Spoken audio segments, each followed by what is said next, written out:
Imagine waking up in a body that isn't yours. Your hands seem too long, your voice too high-pitched, and the face looking back at you in the mirror is that of a stranger. This is not a nightmare. It is the reality for David Rieur, a child forced into becoming a girl as part of a horrible experiment. It began in 1965 in Winnipeg, Canada, when David and his twin brother Bruce were born healthy. But everything changed when they were just 8 months old. A routine circumcision went wrong, and David was left without genitals. His parents, Janet and Ron Rieur, were plunged in a panic. What would become of their son? How could he live a normal life? It was then they found themselves sitting before Dr. John Money, a charismatic psychologist from Johns Hopkins University who claimed to have an answer. Dr. Money was a rising star in gender identity. He believed that gender was not something we are born with, but something that could be formed and shaped through upbringing and socialization. For him, David wasn't a tragedy. It was an opportunity. Money proposed that David be raised as a girl, suggesting that if acting quickly, David would never know the difference. He would grow up believing he was a girl, and that with the right hormone treatments and eventual surgery, he would live a perfectly normal life as Brenda. It was a radical theory that Money was eager to prove to the world. David's parents, desperate, accepted the plan. David became Brenda, and the experiment began. Dresses replaced his baby clothes. Dolls were placed in his hands instead of trucks. Dr. Money supervised every aspect of Brenda's development, documenting every behavior, interaction, and word. In his eyes, the experiment was a success. He presented Brenda's case to the world as proof that gender identity was purely a social construct and a product of upbringing, rather than biology. Articles were published and lectures given. Dr. Money was hailed as a revolutionary in psychology. But behind closed doors, Brenda's life fell apart. From the beginning, Brenda felt different. She hated the dresses, dolls, and constant reminders that she was supposed to be a girl. She was aggressive, angry, and confused. She didn't fit in with other girls. She didn't understand why they forced her to pretend to be something she wasn't. At school, she was bullied. Her classmates perceived something was wrong. Her gestures, posture, and interests. Brenda couldn't shake the feeling that she was trapped in a life not hers. A life built on lies and deception. Meanwhile, Dr. Money continued pushing his agenda. He insisted Brenda needed more therapy, more reinforcement of her identity. He subjected her to invasive and deeply traumatic therapy sessions in which he showed her graphic images of male and female genitalia and forced her to act out sexual scenes with her brother. For Money, this was all part of the experiment, a way to consolidate Brenda's identity as a girl. For Brenda, it was psychological torture. As Brenda entered adolescence, the cracks in Money's experiment were impossible to ignore. She refused to take hormone treatments. He refused to wear a dress. He cut his hair and began behaving in a destructive way. His parents were desperate to see how their daughter became more withdrawn, depressed, and volatile. At 14, Brenda was near a total collapse. It was then her parents finally told the truth. In a devastating conversation, they revealed to her that Brenda was not biologically female, that she had been born as a boy named David, and that her whole life had been an experiment. The truth hit David like a wave. Suddenly, everything made sense. The confusion, anger, the feeling of being trapped in a life that did not belong. He immediately decided to live as a man, rejecting the identity that had been imposed on him. He changed his name back to David, began testosterone treatment, and underwent surgery to rebuild his body as he could. But the damage had been done. Dr. Money continued to publish articles praising the success of his experiment and refusing to recognize the psychological devastation he had caused. Meanwhile, David struggled as he rebuilt his life.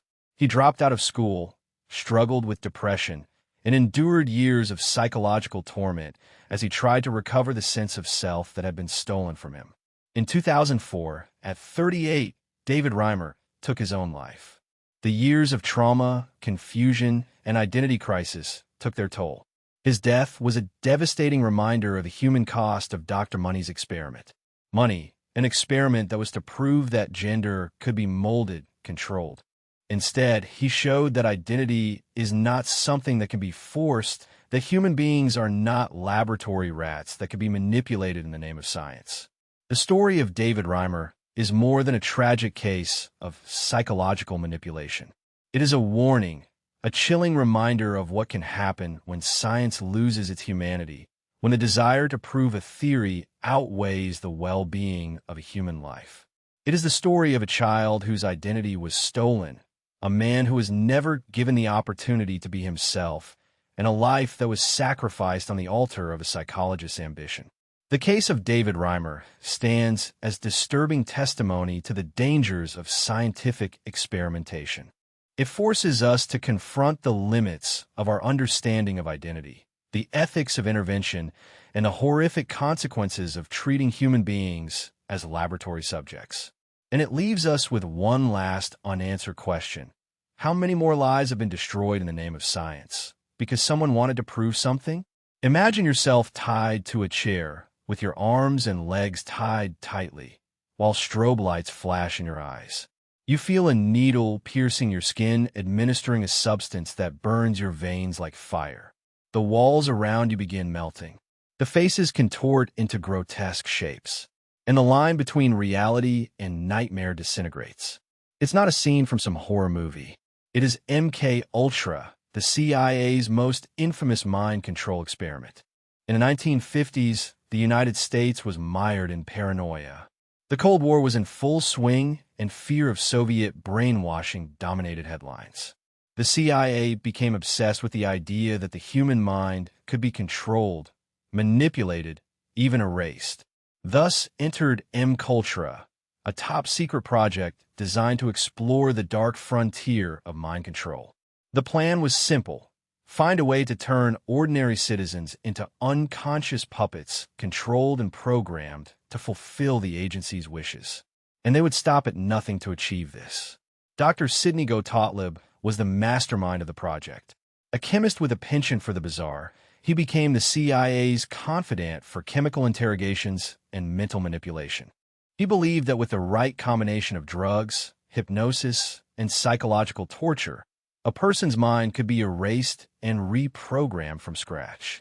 And the drug in which he placed his faith was LSD, a potent hallucinogen capable of dissolving reality quickly.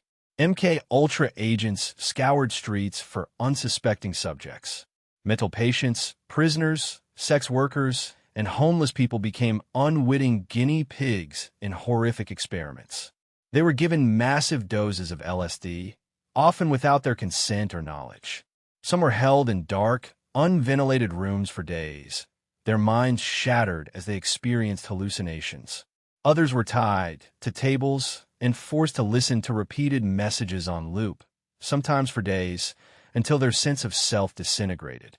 In one particularly disturbing experiment, a mental patient, Frank Olson, was given a glass of bourbon mixed with LSD without his knowledge. Hours later, he entered a psychotic episode, convinced they hunted him. 9 days later, Olson was dead. His body was found on the sidewalk outside a New York City hotel. The official cause of death was suicide, but questions still persisted. Did Olson jump, or was he pushed to silence him? But it was not only unconscious civilians who fell victim to MK Ultra. The CIA also experimented on its own agents, dosing them with LSD and subjecting them to psychological torture to see their responses. The agency wanted to know how far they could push a person's mind before it broke, how easily they could shatter a psyche and rebuild it at will. And with each experiment, they went even further. One of the most shocking cases involved a Canadian psychiatrist, Dr. Ewan Cameron. Ewan Cameron, under the guise of psychiatric treatment, Cameron subjected his patients to a form of mind control that became a nightmare. Patients were kept in a drug-induced coma for weeks. Their minds were bombarded with repetitive audio messages to erase their memories and implant new ones. Some patients were given electric shocks hundreds of times during a session. Others were injected with paralyzing drugs and left in dark rooms, unable to move or scream, while they were brainwashed day after day.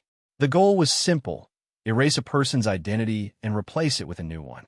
Cameron believed that by erasing a person's mind, He could reprogram it to be whatever the CIA wanted: a sleeper agent, a spy, a walking weapon with no memory of their previous life. But instead of creating super spies, Cameron created shattered people, empty shells that would never recover. For years, the horrors of MKUltra remained hidden in classified documents, buried deep within the CIA archives. But in 1975, a whistleblower came forward, and a Senate investigation uncovered a glimpse of the atrocities committed in the name of science and national security. The public was horrified. Americans had been drugged, tortured, and psychologically dismantled by their own government. The CIA was forced to admit that MKUltra existed, but claimed that all records had been destroyed. However, some documents survived and revealed a chilling truth. MKUltra was not merely a rogue operation. It was a systematic, calculated attack against the human mind. The experiments were not accidents or isolated incidents.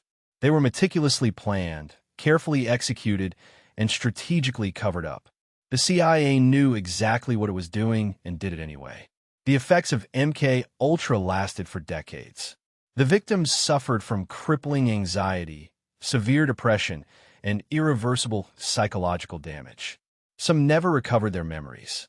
Others lived in a constant state of paranoia, convinced that they were still being watched and controlled. The scars left by MKUltra were deeper than any CIA agents could have imagined. Today, MKUltra remains a haunting reminder of how easy it is to abuse power, how fragile the human mind is, and how little those in power may care about the lives they destroy in the name of control. And as long as governments continue to operate in shadows, as long as the truth remains buried beneath layers of secrecy, the ghosts of MKUltra will continue to haunt us. A chilling testament to the depths of human depravity and the horrific consequences from unchecked power. Imagine a cold, dark chamber. No light, no sound, no sense of time or space. The walls are smooth, featureless, and sterile. And inside that chamber is a baby monkey alone, huddled in a corner, rocking back and forth. This is the well of despair, a hellish contraption created by psychologist Harry Harlow in the 1960s to study the effects of social isolation on the mind, and the results were more horrific than anyone could imagine. Harlow was already famous for his previous experiments with baby monkeys and surrogate mothers. He had separated newborn monkeys from their real mothers and forced them to choose between a soft, comforting cloth mother and a cold wire mother that provided food. The monkeys clung desperately to the cloth mother, demonstrating that the need for affection and comfort outweighed even the basic instinct for food. But Harlow was not satisfied. He wanted to know more, to push the limits of suffering and see how far a mind could break. That's when he devised the well of despair. It was a small metal box shaped like a cone with smooth, sloping walls that prevented the monkeys from getting out. Once inside, the monkeys were completely isolated from any contact. No sights, no sounds, no touch, nothing but a cold, oppressive darkness. Harlow left the baby monkeys inside for weeks or even months, and the effects proved devastating. Within days, the monkeys stopped moving. They sat motionless in the center of the chamber, staring blankly into the void. Their bodies collapsed, their eyes empty, their spirits shattered. With time, the monkeys began to lose all sense of reality. They stopped eating, drinking, and responding to any stimulus. Some collapsed in a pile and simply gave up, as if their will to live had been sucked away by the darkness surrounding them. When Harlow finally freed them, the monkeys were unrecognizable. They refused to interact with other monkeys.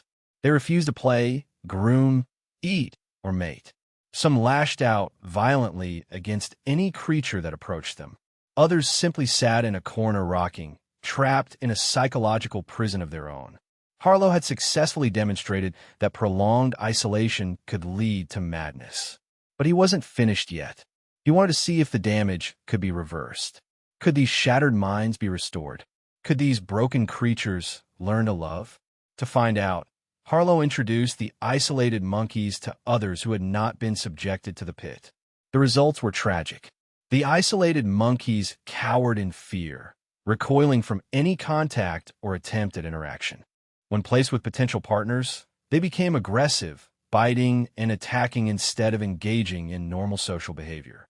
Some clung desperately to the cage walls, as if trying to escape a world that now felt completely foreign and terrifying. Harlow tried another tactic. He introduced the isolated monkeys to baby monkeys to awaken their maternal instincts.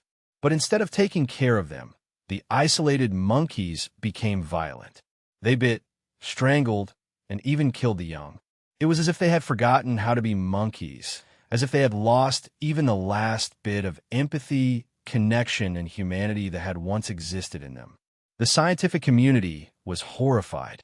Harlow had not only destroyed the minds of these monkeys, he had annihilated their very souls. He had taken innocent creatures and reduced them to empty, lifeless shells, forever haunted by the darkness they had endured. But Harlow defended his work, insisting that the findings were invaluable. He claimed that the pit of despair had revealed the devastating consequences of childhood neglect, growing up without love, contact, or warmth. He argued that his work would help prevent human suffering, lead to better treatment of children, a better understanding of mental illness, and better tools for rehabilitation. But at what price? How much suffering was justified in the name of science? How many lives could be destroyed? How many minds shattered in the pursuit of knowledge? In the years following Harlow's experiments, many colleagues began to question the ethics of his work. They accused him of sadism, of playing God, of using his scientific pursuit as an excuse to inflict unimaginable suffering on innocent creatures. But Harlow remained defiant until the end, convinced that his work had been necessary and that the end justified the means. Today, the pit of despair remains one of the most infamous psychological experiments ever conducted, a disturbing reminder of what can happen when science loses its humanity and compassion is sacrificed on the altar of progress. And it forces us to face a dark and disturbing question. If a mind can be broken so easily, can it really ever be repaired, or are we all just one step away from the pit? A tragedy, a heartbreak, a moment of isolation from losing ourselves forever? Imagine being 8 years old, sitting in a classroom, surrounded by friends, laughing, playing, feeling safe. And then, without warning, a teacher pulls you aside, looks you in the eye, and tells you that you have just killed your best friend. You are stunned. Your heart races. Your mind spins. What have I done? How did this happen? But the truth is that you have done nothing. This is the false death experiment, a psychological nightmare orchestrated to see how far a child's mind can be taken before it breaks. The experiment was simple but sinister. A group of young children was selected to participate in what they believed to be a routine learning exercise. They were told that they should play with toys, interact with their peers, and follow instructions given by a trusted adult. But behind the scenes, the adults had a darker plan in store. At a predetermined moment, the child would be separated from the group and taken to a private room. There they would be told that their actions had resulted in the death of another child. Maybe they were told that they had pushed him too hard, or that they had made him fall and hit his head. The story varied, but the result remained the same. The child was devastated, convinced they were a murderer. For hours, the child would sit alone, crying and begging for forgiveness. Some curled up in a corner, rocking back and forth and repeating the words, "I didn't mean to do it. I didn't mean to do it." Others closed completely, staring at the wall as the accusation crushed them. The adults stood outside watching, taking notes and recording every reaction. For them, it was science. For the child, it was a waking nightmare. The purpose of the experiment was to study the effects of guilt and self-pity, to see how a child's mind would process the belief that they had committed an atrocious act. The researchers wanted to understand how one could manipulate, how far one could take a child's psyche before it broke. But what they did not take into account, or did not care to consider, was the long-term damage they were inflicting. For some children, the trauma of the experiment lasted long after the truth was revealed. Even after being told that everything had been a lie and that no one had really died, the memory of that moment remained etched in their minds. They could still hear the voice of the adults, They still felt the crushing weight of guilt. They still saw the image of their friend lying motionless on the ground. For years, some woke up screaming in the middle of the night, tormented by the belief that they had killed someone and were a monster. But the researchers did not stop there at all. They wanted to take the experiment even further. They began to vary the scenarios, making the deaths more violent. Instead of a simple accident, the child was told that he had stabbed his friend with a pencil or that he had pushed him down the stairs. The more frightening the alleged act, the stronger the reaction and the more data researchers had to analyze. What they did not expect, however, was how some children would internalize the role. Instead of collapsing in tears, they became cold and distant, as if a switch had flipped in their mind. If they were told they were a monster, they would become one. They lashed out, broke toys, and shouted obscenities. It was as if the lie had become a self-fulfilling prophecy, a wound that would never heal. The aftermath of the experiment was a disaster. Some children developed anxiety disorders, unable to trust adults again. Others became violent, convinced they were bad, capable of terrible things. But worst of all were the children who simply closed in on themselves, becoming silent, withdrawn, and empty. They had been told they were murderers, and now they believed it. Years later, when the experiment was revealed, the researchers defended their actions, claiming that they were simply trying to understand the nature of guilt and that they had no idea that the effects would be so severe. But the damage had already been done. Innocent children became psychological spoils, all for science.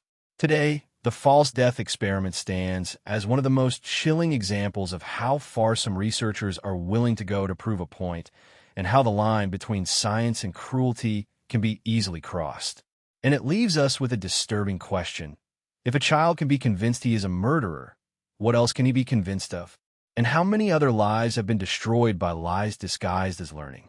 Imagine being a child sitting in a classroom, grabbing a pencil while the teacher looms over you with cold, unblinking eyes. She leans towards you, her voice full of disdain, and tells you that you are stupid, that you will never speak correctly, that your stutter makes you useless. You are just a child, and the words cut like knives. This is not discipline at all. This is the monster study, a psychological experiment that would forever mark the minds of children. 1939, Wendell Johnson, a speech therapist at the University of Iowa, set out to study the effect of negative reinforcement on children's speech. Johnson was obsessed with the idea that stuttering was not an inherent defect, but something that could be induced or cured through psychological manipulation. He wanted to prove his theory by taking normal children and turning them into stutterers. But how do you convince a child that they are broken? How do you make a child doubt every word from their mouth? Johnson then had a plan. He recruited 22 orphans, children who had already had a hard life, and divided them into two groups. One group was praised and encouraged, told their speech was perfect, that they were eloquent, intelligent, and self-confident. The other group, the unfortunate ones, would become subjects in a monstrous study. These children were subjected to constant psychological abuse.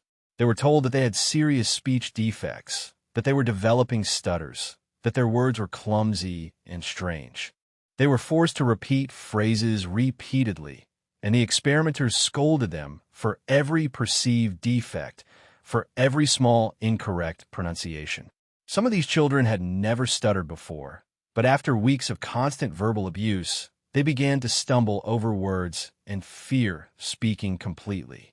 Imagine being 8 years old and being told that the way you speak is wrong, that every time you open your mouth you are a fool.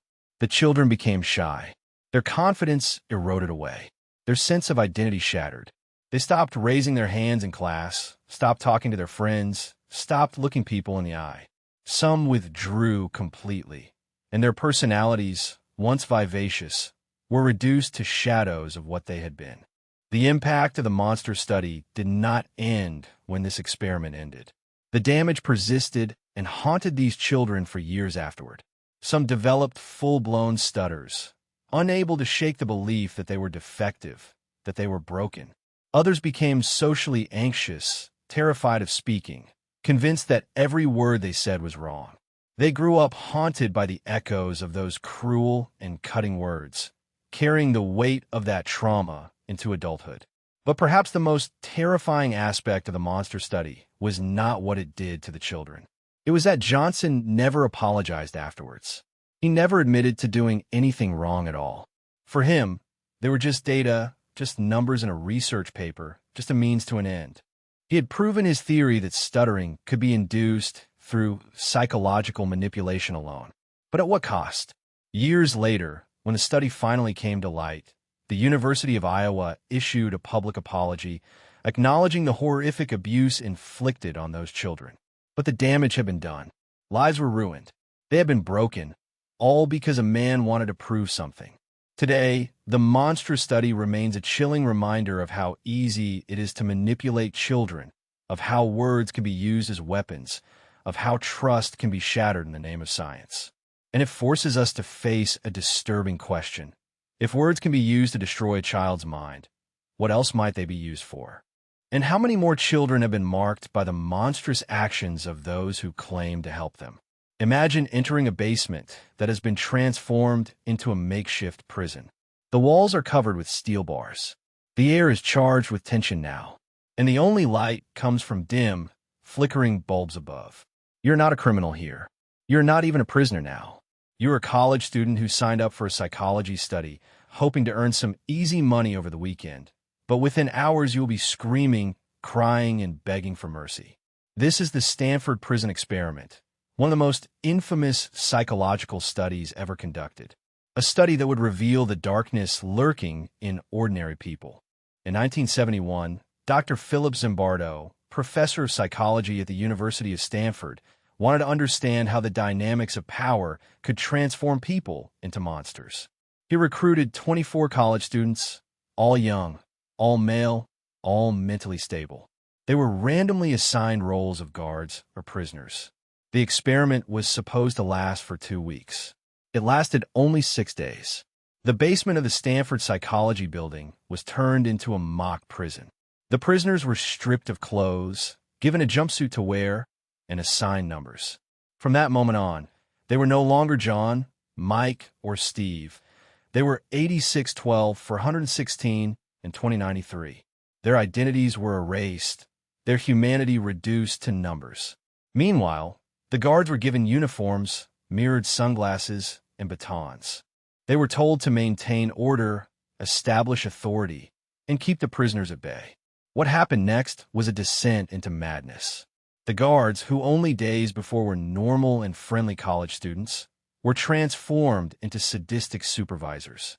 They yelled at the prisoners, made them do push-ups until they collapsed, forced them to clean toilets with their bare hands. They denied them food, deprived them of sleep, and made them stand naked in front of their fellow prisoners as a form of psychological humiliation. But it wasn't just the guards who changed. The prisoners, the same students who had entered the basement only days before as carefree young men, became fearful, paranoid, and shattered. They huddled in corners of their cells and whispered quietly, afraid to speak too loudly for fear of provoking the guards' wrath. They begged to be allowed to go home, but Zimbardo refused and insisted they remain in the study. A prisoner known as 8612 began to show signs of severe emotional distress. He screamed, sobbed, and begged to be released, claiming he was losing his mind. The guard responded by locking him in a dark closet, mocking him and calling him baby, coward, and weak. When they finally let him out, he was a shell of what he had been, with a lost look and hollow voice. He had entered the basement as a confident young man and left as a terrified, shattered child. Zimbardo himself became part of the experiment by taking on the role of the prison director. Instead of intervening as the abuses intensified, he became a passive observer more interested in collecting data than protecting the well-being of his subjects. When a fellow psychologist, Christina Maslech, visited the prison and witnessed the brutality firsthand, she confronted Zimbardo, demanding to know how he could allow such cruelty to continue. It was only then, after 6 days of increasing torment, that Zimbardo decided to end the experiment. In the wake of this, Zimbardo defended his study, claiming it revealed the power of situational forces and showed how easy it was to turn good people into monsters under the right conditions. He argued that the experiment was a necessary evil, a window into the dark side of human nature. But for the prisoners, the scars remained. Some of them suffered nightmares, recurring memories, and severe anxiety for years after the study ended. They couldn't get the feeling of being watched, of being powerless, of being at the mercy of sadistic authority figures out of their heads. They couldn't forget the faces of their fellow students, the guards who had once been their friends, now forever stained by the cruelty they inflicted. Today, the Stanford Prison Experiment is widely regarded as one of the most unethical studies in psychology's history. A chilling example of how quickly ordinary people can be consumed by power and how easily the line between good and evil can be blurred when the right circumstances are given. And it forces us to ask ourselves a terrifying question. If people can turn into monsters in just 6 days, what are we capable of becoming if we are given the power, the authority, and the opportunity? Will we even recognize ourselves in the end? Imagine yourself standing in a small room with a clipboard in your hands, your palms sweaty and your heart pounding. On the other side of a glass window, a man is sitting tied to a chair with electrodes connected to his arms. An authority figure in a white coat orders you to press a button. You hesitate. The button will cause a shock.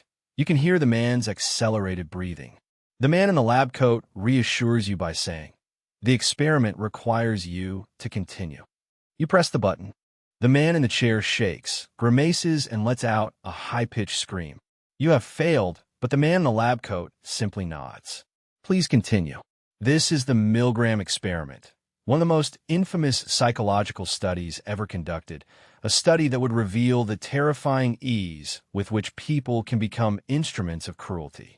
In 1961, Yale psychologist Stanley Graham set out to investigate how far people would go to obey an authority figure, even when it meant inflicting harm on another person. It was a question that arose from the horrors of the Holocaust. How could so many ordinary Germans have participated in atrocities under the Nazi regime's orders? Graham recruited ordinary men and women, people who believed they were participating in a simple study on learning and memory. They were told that their job was to act as teachers who administered electric shocks to a student each time he gave an incorrect answer. The shock started with a gentle 15 volts, but gradually increased to 450 volts, a lethal dose. What the teachers didn't know was that the student was an actor, an accomplice in the study. In reality, I was not receiving electric shocks, but the screams they heard were real, heartbreaking, terrifying. With each incorrect answer, the student's screams grew louder and more desperate. "Please stop," he shouted. "I have heart problems." But the man in the lab coat remained impassive, expressionless, calmly repeating, "The experiment requires you to continue." Some participants protested with a trembling voice and a nervous look between the man in the lab coat and the man in the chair. "I don't think I can do this," they said. But the authority figure remained impassive. "You have no other option," he replied. "You must continue." And so they did. As they increased, the student's screams became agonizing. At 300 volts, he began hitting the wall, begging to be let out. At 330 volts, he fell silent. No more screams, no more pleas, just an unsettling and creepy silence. The participants turned to the man in the lab coat, some with tears in their eyes, begging to be allowed to stop. But the man in the lab coat remained calm, cold, indifferent. "Please continue," he said, and so they did. When the study ended, Graham revealed the truth, that no harm had been done to the student, that the screams had been pre-recorded, and that the shocks were false. But the emotional impact on the teachers was very real. Many of them broke down crying, with trembling hands, unable to understand what they had just done. They had believed that they were capable of murdering, that they had inflicted indescribable pain on another human being simply because a man in a lab coat had ordered them to. Graham's findings were shocking. 65% of the participants had applied the maximum shock of 450 volts despite believing that they were causing intense pain, possibly even death. 65% were normal people. Teachers, salespeople, accountants, mothers, fathers had become torturers under the instructions of an authority figure and had done so without questioning, without hesitating, without resisting. Critics condemned Milgram for the emotional distress he caused his participants, accusing him of psychological manipulation and crossing ethical boundaries. But Milgram defended his study, insisting that the results were necessary, that they revealed a terrifying truth about human nature, that in the right conditions anyone could become a monster. Years later, when asked if he would do it again, Milgram replied yes. He argued that the study had revealed a dark reality that had to be faced, that people had to understand the dangers of blind obedience, that the Holocaust could happen again, that the seeds of atrocity existed in all of us. Today, the Milgram experiment is a chilling reminder of how easy it is to control us, how easy it is to coerce us, how easy it is to become instruments of evil when authority orders it. And it forces us to ask ourselves a disturbing question. If a man in a white lab coat told you to harm someone, to keep pressing the button, to ignore the screams, would you do it? And if you did, what would you think to be in a room with 10 other people, each of you with a sheet of paper with a list of names? Some of those names belong to your friends, people you trust, people who have helped you, people you care about. But now they tell you that you have to betray them. If you refuse, you get nothing. If you obey, you get money, food, protection. What would you do? This is the silent rage experiment, a psychological study designed to see how easily people could be manipulated into turning against each other for personal gain. The experiment was simple but cruel. The participants were told that they were part of a group, that each person was responsible for deciding the fate of the others. The researchers had created false scenarios that convinced the participants that some people in the group were dangerous, unreliable, or secretly plotting against them. The goal was to see how easily suspicion could be sown, how quickly fear could turn friends into enemies, how effectively power could corrupt even the most moral people. At first, most of the participants resisted. They refused to accuse their friends. They refused to betray them. But as the pressure increased, as the rewards increased, as the threats became more explicit, something began to change. Those who previously hesitated began to change. They began to look around the room with nervous eyes, paranoia growing like cancer. Maybe that guy was lying. Maybe that girl was plotting something against them. Maybe their best friend wasn't really their friend. The researchers watched how the group slowly fractured. Alliances crumbled, trust evaporated, suspicion spread like wildfire.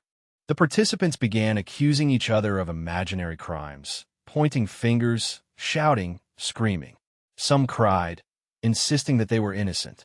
Others remained silent with their gaze lowered, refusing to look anyone in the eye. But the worst thing was what happened when the rewards were introduced. The participants were told that they could earn money, food, or valuable resources by betraying a fellow participant, providing information that would help the group get rid of the alleged traitors. And that's when hunting season opened. People who had sworn to protect each other began to denounce, invent lies, and betray their friends for a few dollars or a meal. They claimed that others had said things they had not, done things they had not. They provided false evidence, invented stories, all in the name of survival. The researchers observed how lifelong friends accused each other of atrocious acts, while alliances crumbled under greed and fear. They saw how people who had been as close as brothers became enemies, each desperate to save themselves at the expense of others. When the experiment ended, the participants were told the truth, that there had been no traitors, that no one had done anything wrong, that the whole scenario had been an invention designed to test their loyalty, integrity, and humanity. Some broke down, crying, horrified by what they had done. Others lashed out at the researchers, furious at having been manipulated and having their deepest fears taken advantage of. But the damage was done. Friendships had been destroyed, ties had been broken, trust had been shattered. Some participants refused to speak to each other again, unable to forgive the betrayals that had occurred under pressure. The silent rage experiment revealed how easy it was to use fear as a weapon, how quickly suspicion could turn good people into traitors, and how power could corrupt even the fairest souls. It showed that, under the right conditions, anyone could become a monster, even the person sitting next to you, even the person you once called friend. And it forces us to face a chilling question. If the promise of money, food, or security could make you betray the people you love, what else could they convince you to do? How far would you go to save yourself? And when everything calmed down, would you still recognize the person looking at you in the mirror? Imagine a group of 12-year-old children laughing and running through the forest, unaware they are walking into a trap. They think they're at summer camp, a place to swim, play, and make friends, but it is not like that. They are in the middle of a psychological experiment, and before the summer is over, they will hate each other with a passion they never thought possible. This is the Robber's Cave experiment, a chilling study that would reveal how easy it is to turn friends into enemies. In the summer of 1954, psychologist Muzaffar Sharif devised a study to observe how conflicts develop between groups and how easily they can be manipulated. He chose Robbers Cave State Park in Oklahoma as the perfect isolated setting. He recruited 22 children, all of similar backgrounds, white, middle class, and well-adjusted. None knew each other. None knew what awaited them. The children were divided into two groups, the Rattlers and the Eagles, and placed in separate areas of the park. For the first few days, they had no idea that the other group existed. They bonded, made friends, and created group identities. The Rattlesnakes saw themselves as tough, competitive, and ruthless. The Eagles saw themselves as honorable, principled, and loyal. Both groups developed their own cultures, their own rules, and their own sense of superiority. Then the researchers revealed the existence of the other group. Almost immediately, tension broke out. The Rattlesnakes and the Eagles were pitted against each other in a series of competitive games. Tug of war, baseball, capture the flag. The winners got trophies, medals, and bragging rights. The losers got nothing. The game started as innocent fun, but as the competition intensified, so did the animosity. The Rattlers called the Eagles weak, stupid, and losers. The Eagles called the Rattlers arrogant, cheaters, and bullies. Insults flew back and forth like knives. Fights broke out over trivial things: a stolen flag, a dirty look, a sarcastic comment. But the researchers were not satisfied. They wanted more conflict. They wanted to see how far they could take these guys before they turned completely against each other. So they introduced scarcity. They sabotaged the camp's water supply, blaming the other group. They stole food, broke equipment, and spread rumors. The boys, who were already on edge, became paranoid, convinced that the other group was after them. The Rattlers assaulted the Eagles' cabin, destroying it and throwing their belongings on the ground. The Eagles retaliated by setting fire to the Snakes' flag and throwing garbage on their beds. What had begun as a simple game became a full-blown war. The researchers watched as the children transformed before their very eyes. These children, previously friendly and well-behaved, now shouted obscenities, threw punches, and planned attacks. They had lost all sense of humanity and compassion. They did not see the other group as fellow campers, but as enemies to crush, humiliate, and destroy. Then, just as the violence peaked, the researchers decided to change their strategy. They wanted to see if they could undo the damage they caused. They organized a series of crises. A truck had broken down. A tree fell onto a cabin. The water supply was contaminated. Both groups were forced to work together to solve problems. They had to cooperate, communicate, and set aside their differences if they wanted to survive. Little by little, the hatred began dissipating. The children began to talk to each other again, sharing food, helping each other build shelters, repairing what had been broken. The Rattlers and Eagles were no longer enemies. They were just children again, exhausted, confused, and ashamed of what they had been. When the experiment ended, the sheriff claimed that he had proven his theory that conflict could be artificially created and resolved just as easily through cooperation. But he did not recognize the psychological damage inflicted on those children. Some never forgot the hatred they felt, the anger and the fear. They had been manipulated, pushed to the limit, turned into pawns in a cruel game orchestrated by a man who saw them not as children, but as subjects, data, tools for his own academic glory. The Robber's Cave experiment is a clear reminder of how easy it is to create division, how quickly fear can become a weapon, and how easy it is for friends to become enemies when the right button is pressed. It forces us to ask a disturbing question. If children can be so easily manipulated to hate, what does that say about the rest of us? How fragile is our sense of unity? And what would it take for us to turn against people we once called friends? Imagine walking into your high school class on a Monday morning, ready for another week of classes, homework, and typical teenage life. But today, something seems different. Your teacher is standing at the front of the class with a cold look, a tight jaw, and posture as stiff as a soldier's. We're going to learn about discipline, he says. Stand up straight now. Sit in silence now. Obey my orders without question. You look around confused. Your classmates are as bewildered as you. This is how the third wave begins. A psychological experiment that would transform ordinary teenagers into fascists in less than 1 week. It was 1967 in Palo Alto, California, and history teacher Ron Jones struggled to explain to his students how ordinary Germans could have blindly followed Hitler during the rise of the Third Reich. His students insisted that something like that could never happen to them, that they would never fall under the spell of a dictator, that they were too intelligent, too independent, too free. Jones decided he would test that belief. The experiment began innocently enough. Jones told his students that they would participate in a classroom exercise called the third wave. He taught them to sit with perfect posture, to walk in unison, to respond to orders instantly and without any question. Strength through discipline, he stated. Strength through community, strength through action. The students obeyed, some reluctantly, others quite enthusiastically. But by the end of day one, something strange had begun to happen. The class began to look like something more than just a classroom. It looked like a real movement. The students began to refer to each other as comrades. They used hand signals to identify themselves as members of the third wave. They chanted slogans, marched in formation, and swore loyalty to the group. By day two, Jones introduced a new rule.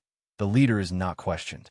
He told the students that they were part of an elite organization, a group soon to rise to power and change the world. Anyone who disobeyed would be expelled from the group. Anyone questioning the rules would be considered a traitor. The students obeyed. The sensation of power, unity, and belonging was intoxicating. But not everyone felt convinced. Some students began to feel uncomfortable, frightened by the transformation that they were witnessing in themselves and in their classmates. Friends, once inseparable, now looked at each other with suspicion. Some students denounced their own friends to Jones, accusing them of disloyalty, of lack of respect, of not defending the principles of the third wave. By the third day, Jones had given the group a greeting, a simple and abrupt one that resembled the Nazi salute. The students used it to greet each other in the hallways, in the cafeteria, and even in their homes. They recruited new members, urging friends to join the third wave or risk being left behind. The sense of camaraderie had vanished. In its place were fear, paranoia, and blind obedience. On day 4, the experiment peaked. Jones told the students that the third wave was part of a secret organization, one that would soon reveal its true purpose. He ordered them to meet in the auditorium the next day to witness the televised announcement of their leader. The students arrived in their best clothes, eyes shining with expectation. But there was no televised announcement. There was no leader. Instead, Jones revealed the truth, that the third wave was a lie, an experiment invented to show them how easily they could be manipulated, how quickly their individuality could be stripped, and how easily they could become instruments of a fascist regime. The students stared at the screen in stunned silence. Some cried, and others shouted with anger. They had been manipulated, used, exposed.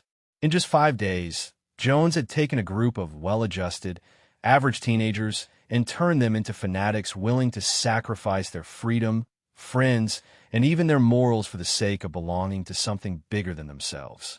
He had shown them and himself how easy it was to plant the seeds of totalitarianism, how quickly they could take root, and how deeply they could consume the mind. When the experiment ended, Jones was fired from school. The third wave was never mentioned again in his classroom, but its effects persisted. The students struggled to make sense of what had happened to them, how they had been so easily manipulated, and how they had fallen under the spell of a man they had once trusted.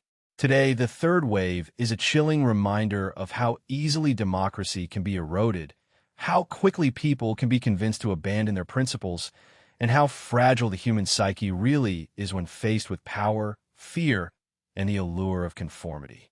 It forces us to ask ourselves a terrifying question. If a group of teenagers can be transformed into a mass of fanatics in less than a week, what could happen to the rest of us in a month, a year, or a lifetime? Would we realize it before it was too late? Imagine walking into your third grade class, feeling like it's just another day, but today your teacher isn't smiling. Today she tells you that you are different and not as smart, good, or important as the other children. Why? Because your eyes are the wrong color. You are a brown-eyed child, and that makes you inferior. This is the blue eyes versus brown eyes experiment, a chilling exercise in discrimination that reveals how easily children can become intolerant victims and oppressors in a matter of hours. It was 1968, the day after the assassination of Dr. Martin Luther King Jr. Jane Elliott, a third-grade teacher in the small town of Riceville, Iowa, watched the news with horror. How could so many people hate someone just because of skin color? How could prejudice be so ingrained, ubiquitous, and accepted? Elliott decided to teach her students a lesson they would never forget. The next morning, she walked into her classroom and divided her students into two groups based solely on the color of their eyes. The blue-eyed children in one group and the brown-eyed children in the other. Then she made her announcement. Blue-eyed children were superior to brown-eyed children. They were more intelligent, cleaner, more honest, more deserving of respect. The brown-eyed children, however, were lazy, silly, dirty, and unreliable. And to reinforce the point, he made the brown-eyed children wear necklaces around their necks, visible symbols of their supposed inferiority. In a matter of minutes, the classroom dynamics changed radically. The blue-eyed children, who until yesterday were friends with the brown-eyed children, began to make fun of them, excluding them from games and treating them as second-class citizens.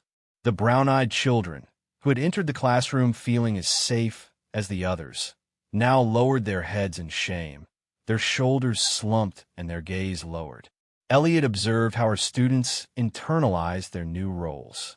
The blue-eyed children became arrogant, cruel, drunk with their newfound sense of superiority. They made fun of the brown-eyed children, pushed them, refused to sit next to them at lunch. They even began to perform better on spelling and math tests, convinced that their blue eyes made them smarter. Meanwhile, the brown-eyed children became sullen, withdrawn, and fearful.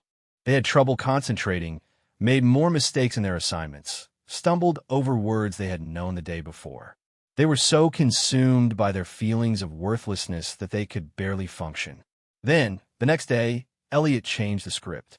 Now she was telling them that she had been wrong. The blue-eyed children were not superior, but the brown-eyed ones were. They took the necklaces off the brown-eyed children and placed them around the necks of the blue-eyed children. And so, the roles were reversed. Now it was the brown-eyed children who turned to gloat, intimidate, and laugh at the blue-eyed children who had tormented them just the day before.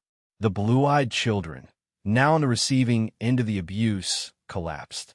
They cried. They lashed out at the brown-eyed children. They begged to have their necklaces removed. They could not believe how quickly they had become the target of abuse, how easily they had been stripped of their power. After 2 days of watching her students tear each other apart, Elliott finally revealed the truth. That the whole exercise had been a lesson about discrimination, a cruel demonstration of how quickly prejudices could be created, how deeply they could hurt, and how completely they could destroy.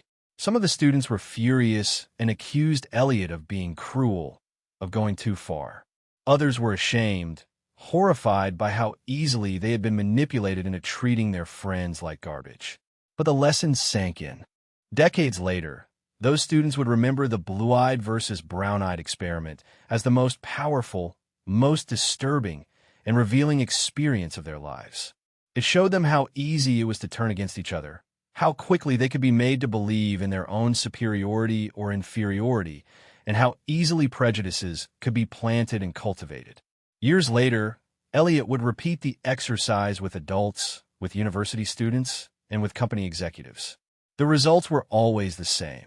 The superior group became conceited and cruel, and the inferior group became docile and broken. And everyone left with a new understanding of how arbitrary and insidious discrimination could be. Today, the blue-eyed versus brown-eyed experiment is considered a milestone in social psychology, a brutal but effective demonstration of how easily they can be built, how deeply they can take root, and how devastating their effects can be. And it forces us to face a chilling question. If children can be taught to hate each other for something as insignificant as eye color in just 2 days, what else can we be taught to hate? And how many of us are still carrying the lessons of prejudice buried deep in our minds, waiting to be awakened by the next Jane Elliott? Imagine being a small child of just 1 year old, sitting on a rug surrounded by toys. The room is lit, the atmosphere is calm, and they put a soft and fluffy white rat in front of you. You reach out to touch it. Your chubby fingers grab its fur. But then, out of nowhere, a deafening and terrifying noise breaks the calm. You cry, you scream, your little body trembles with fear. They take away the rat. The noise stops. You are left sobbing, confused, and scared. And that is just the beginning. This is the Little Albert experiment, a chilling study that would turn an innocent baby into a symbol of fear.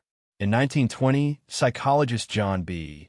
Watson and his assistant Rosalie Rayner wanted to explore the concept of classical conditioning, the idea that emotional responses could be trained in much the same way that Pavlov's dogs were trained to salivate at the sound of a bell. But instead of dogs, they chose a baby. He was known as Albert B., a 9-month-old child from a local hospital, a child who had been specifically chosen because he was calm, docile, and not afraid of anything. At the beginning, Watson and Rayner exposed little Albert to a series of neutral stimuli: a white rat, rabbit, dog, monkey, and a mask. He reached out to each without fear, his face lit with curiosity. But then, they introduced an element of terror. Every time little Albert touched the white rat, Watson hit a metal bar with a hammer behind the child's head, producing a deafening noise that reached his heart. Albert jumped, screamed, shrank, and opened his eyes in terror.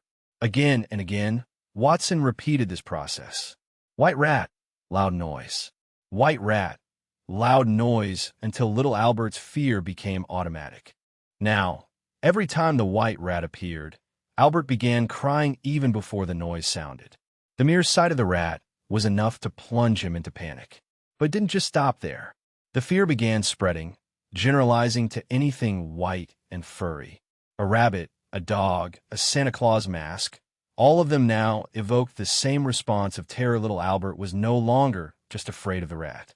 He was afraid of anything that resembled it remotely. Watson and Renner watched, took notes, documented every scream, tear, and terrified look. For them, Albert was not a baby. It was data, a blank canvas on which they could inscribe fear. They had successfully conditioned a child to fear harmless objects. They had shown that fear could be learned. But what they had not considered, or perhaps did not care to, was the lasting impact of their experiment. They had taken a calm, happy child and turned him into a bundle of nerves. A baby who now saw the world as a place full of threats, where anything white and fluffy could bring pain and terror. And then they left. They did not try to undo any damage. They did not try to uncondition him, to teach him that the rat, rabbit, dog, and Santa Claus mask were not threats. They simply left him dealing with the consequences of their experiment, carrying the weight of the fear that they had so cruelly implanted in his mind. The fate of little Albert remains a mystery. Some reports suggest that he died of an unrelated illness at 6. His life was cut short before it could be understood. Others claim that he grew up, lived a normal life, and never showed any long-term effects of conditioning. But the truth remains elusive. What is undeniable is the ethical horror of the Little Albert experiment. Watson and Rayner took an innocent child and systematically dismantled his sense of security and trust in the world around him. They transformed everyday objects into symbols of terror, forever altering his way of perceiving the world. And they did it all in the name of science. Today, the little Albert experiment is considered a dark chapter in psychology's history, a grim reminder of how easy it is to distort a child's mind, how quickly innocence can be corrupted, and the indifference with which scientists can ignore the well-being of their subjects in pursuit of a theory. And it forces us to face a chilling question. If a baby can be conditioned to fear something as harmless as a white rat, what else can we be taught to fear? How many of our own anxieties, phobias, and nightmares have been planted in our minds by others, by experiences we don't even remember? And what does that say about us, about our nature, our morality, our humanity, that we can look into the eyes of a crying child and see only an experiment? Imagine waking in complete darkness. No light, no sound, no sense of time. You reach out, but there is nothing to touch. The walls are smooth, cold, and flexible.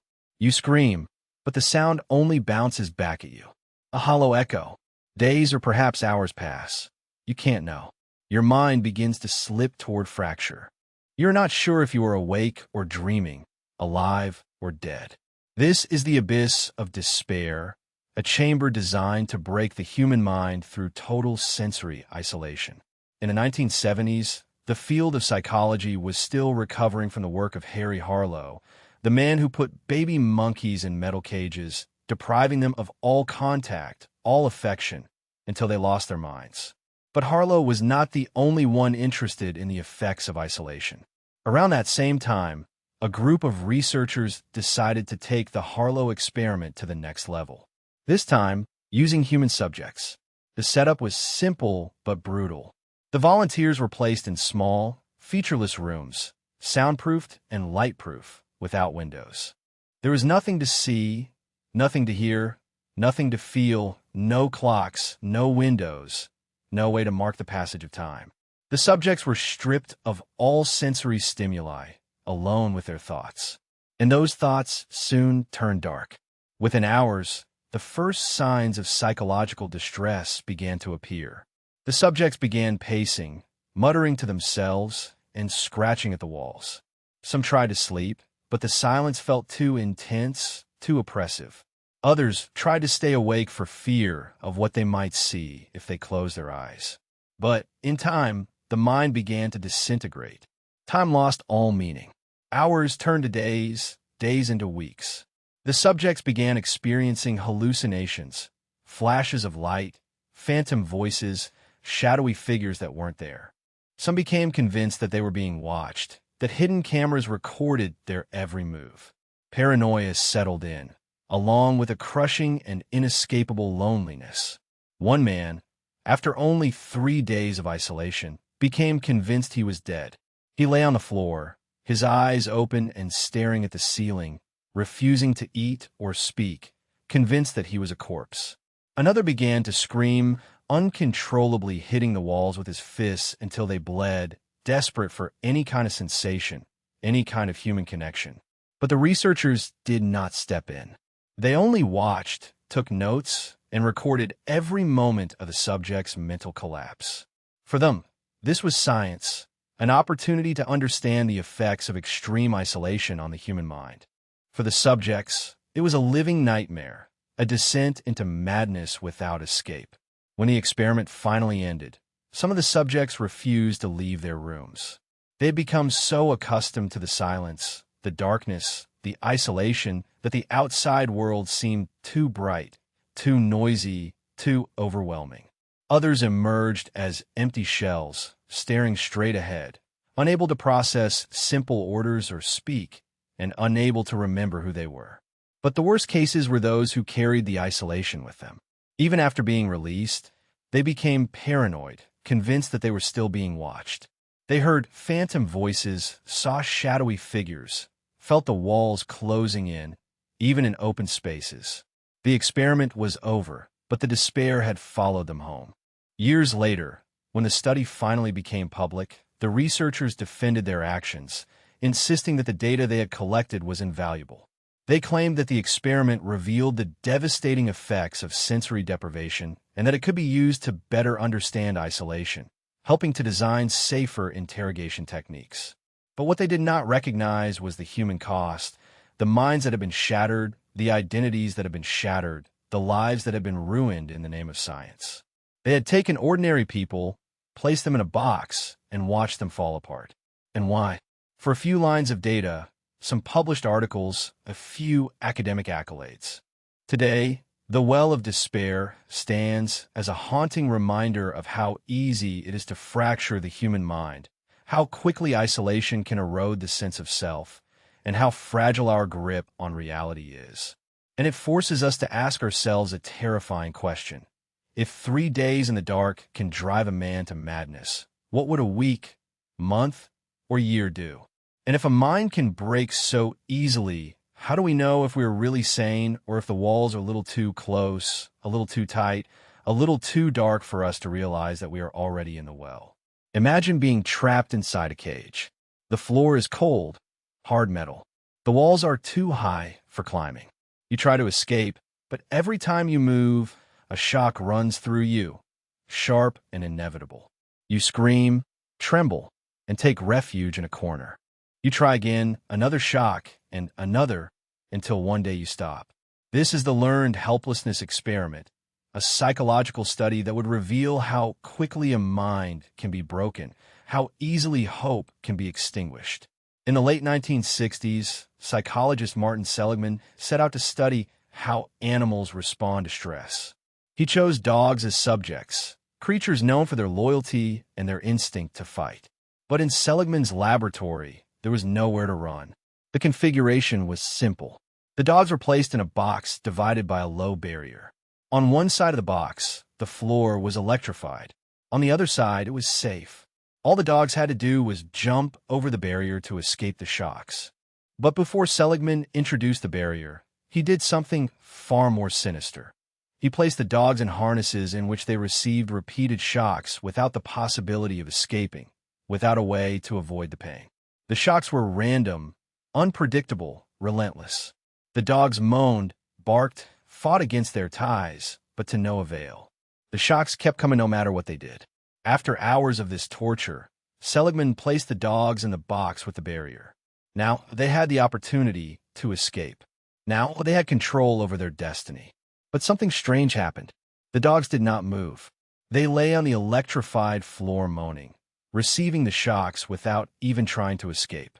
Even when they lowered the barrier so that they could easily pass over it, they remained motionless, with empty eyes and trembling bodies. They had learned that nothing they did mattered, that no effort could stop the pain. They had learned to be helpless. Seligman was amazed. He expected the dogs to try to escape, to jump the barrier, to fight for their freedom.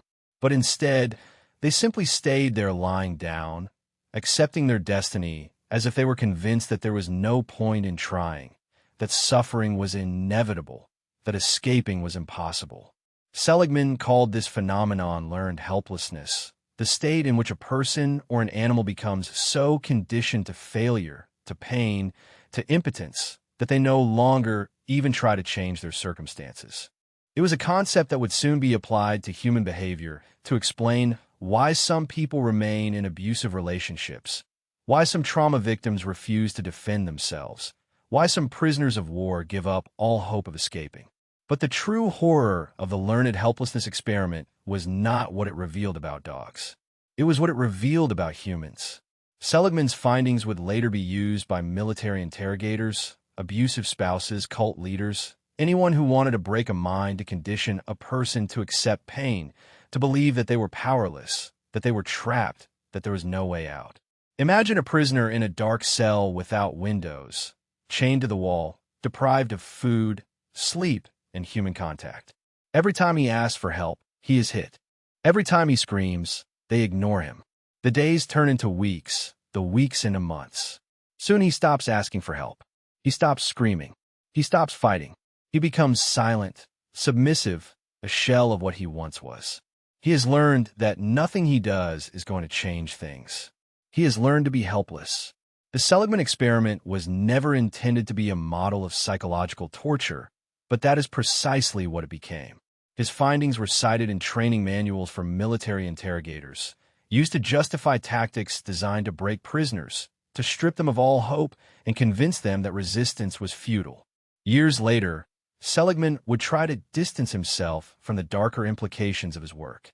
He would continue studying positive psychology to explore how people could overcome learned helplessness, how they could regain their sense of control, how they could learn to defend themselves.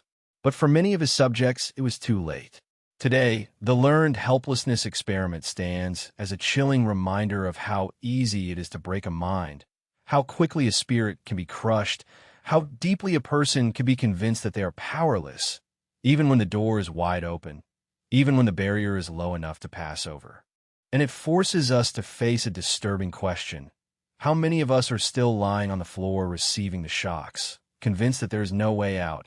How many of us have been conditioned to believe that we are powerless, that our pain is inevitable, that our destiny is sealed? And what would happen if we finally got up, looked around, and realized that the door has been open all along?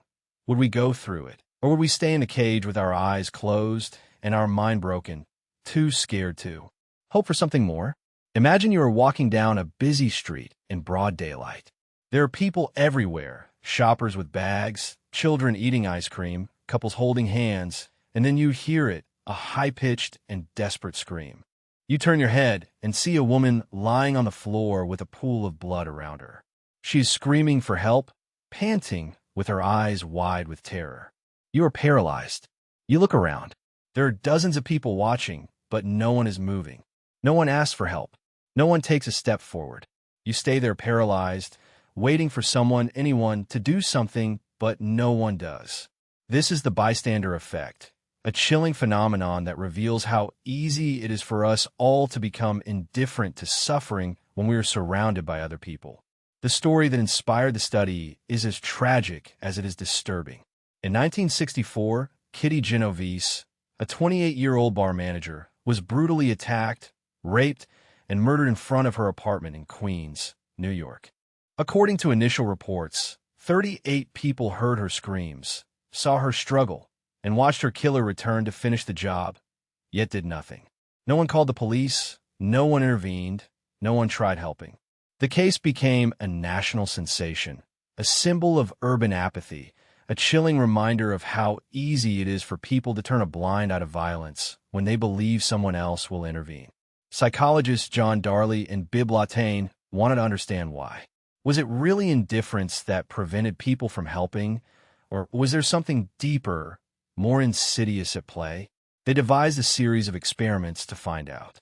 In a study, participants were placed in individual rooms and told that they would communicate with others through an intercom. Each participant believed they were part of a small group discussion, but in reality, the voices they heard were pre-recorded. At one point, one of the participants began to choke, gasp for air, and plead for help, claiming he was having an epileptic seizure. The real participants could hear everything: the panic, the struggle, the final gasps. When the participants believed they were the only ones who could hear the distress, 85% rushed to help. But when they thought there were others listening, that number dropped to 31%. The more people present, the less likely someone was to intervene. Each person assumed that someone else would take responsibility, that someone else would ask for help, that someone else would do something. But since everyone thought the same thing, no one did a thing. In another experiment, the participants were placed in a room that slowly began to fill with smoke. When they were alone, most participants quickly got up, opened the door, and asked for help. But when they were in a group of people who ignored the smoke, accomplices placed by the researchers to act indifferently, only 10% of the real participants took action. The rest stayed, their nervous gaze scanning the room, waiting for someone else to recognize danger.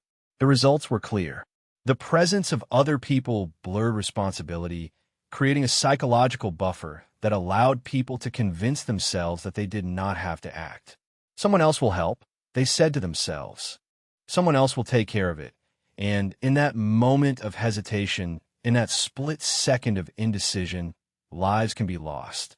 But the most disturbing thing about the bystander effect is not just that people don't act, but how easily they justify inaction. I didn't want to get involved. I thought someone had already called police. I didn't think it was that serious. These justifications create a psychological distance between the spectator and the victim, allowing them to walk away, to forget, to convince themselves that they did nothing wrong. In the years after the murder of Kitty Genovese, more information came to light. The original report of 38 witnesses who did nothing turned out to be an exaggeration. Some called the police. Some had tried to help, but the damage was already done. The image of a woman dying alone on a cold sidewalk, surrounded by people who watched and did nothing, had already burned into public consciousness.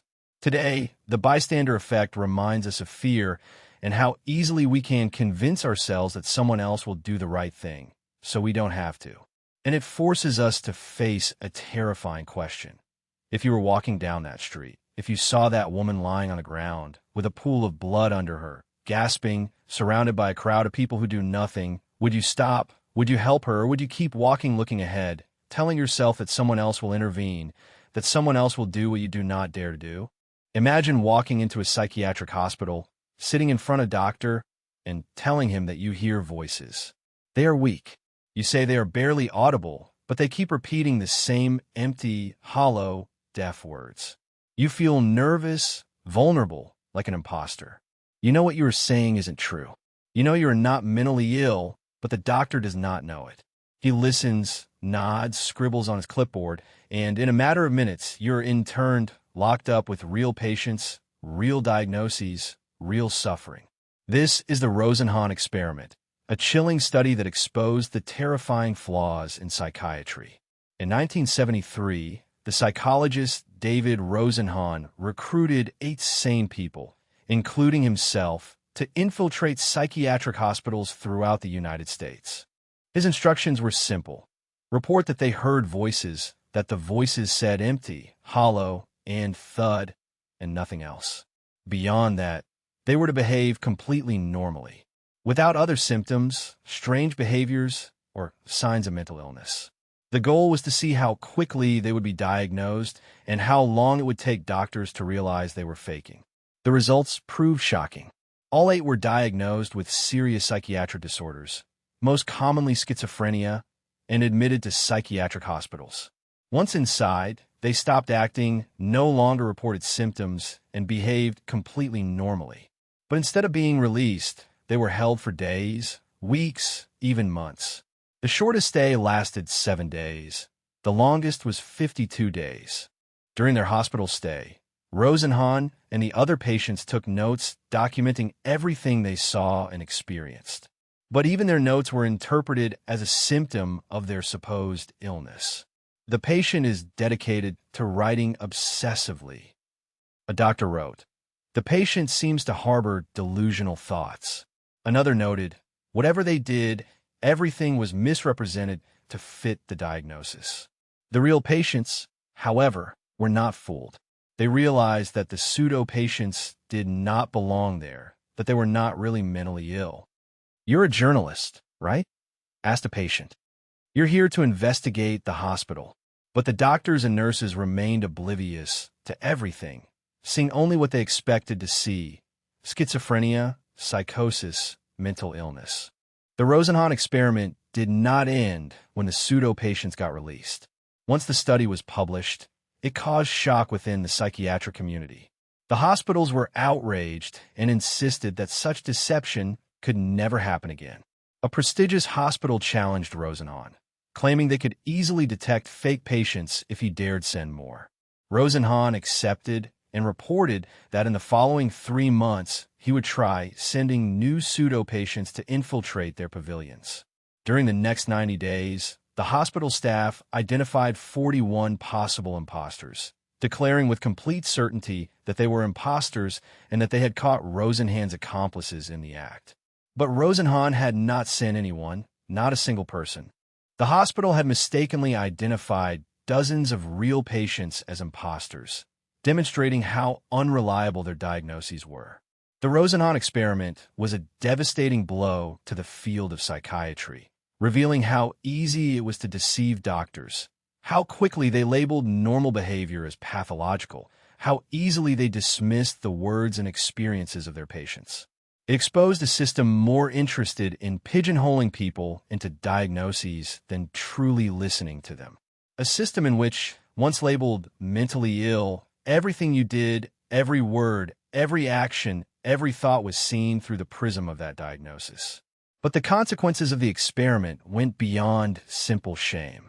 It cast a dark shadow over psychiatric institutions, raising disturbing questions about how many genuinely sane people had been misdiagnosed, how many had been locked up, drugged, immobilized, forgotten, and how many people had been condemned as crazy simply because they were misunderstood, misinterpreted, or wrongly judged. Today, the Rosenhan experiment stands as a disturbing reminder of the power of labels, of how easy it can be to distort reality by preconceived ideas, and how fragile the line between sanity and madness really is. And it forces us to face a chilling question. If 8 sane people could be locked up and treated as lunatics based on nothing more than a few words, how many others are still trapped in the system, with their cries for help dismissed as symptoms, their identities erased by a single devastating label?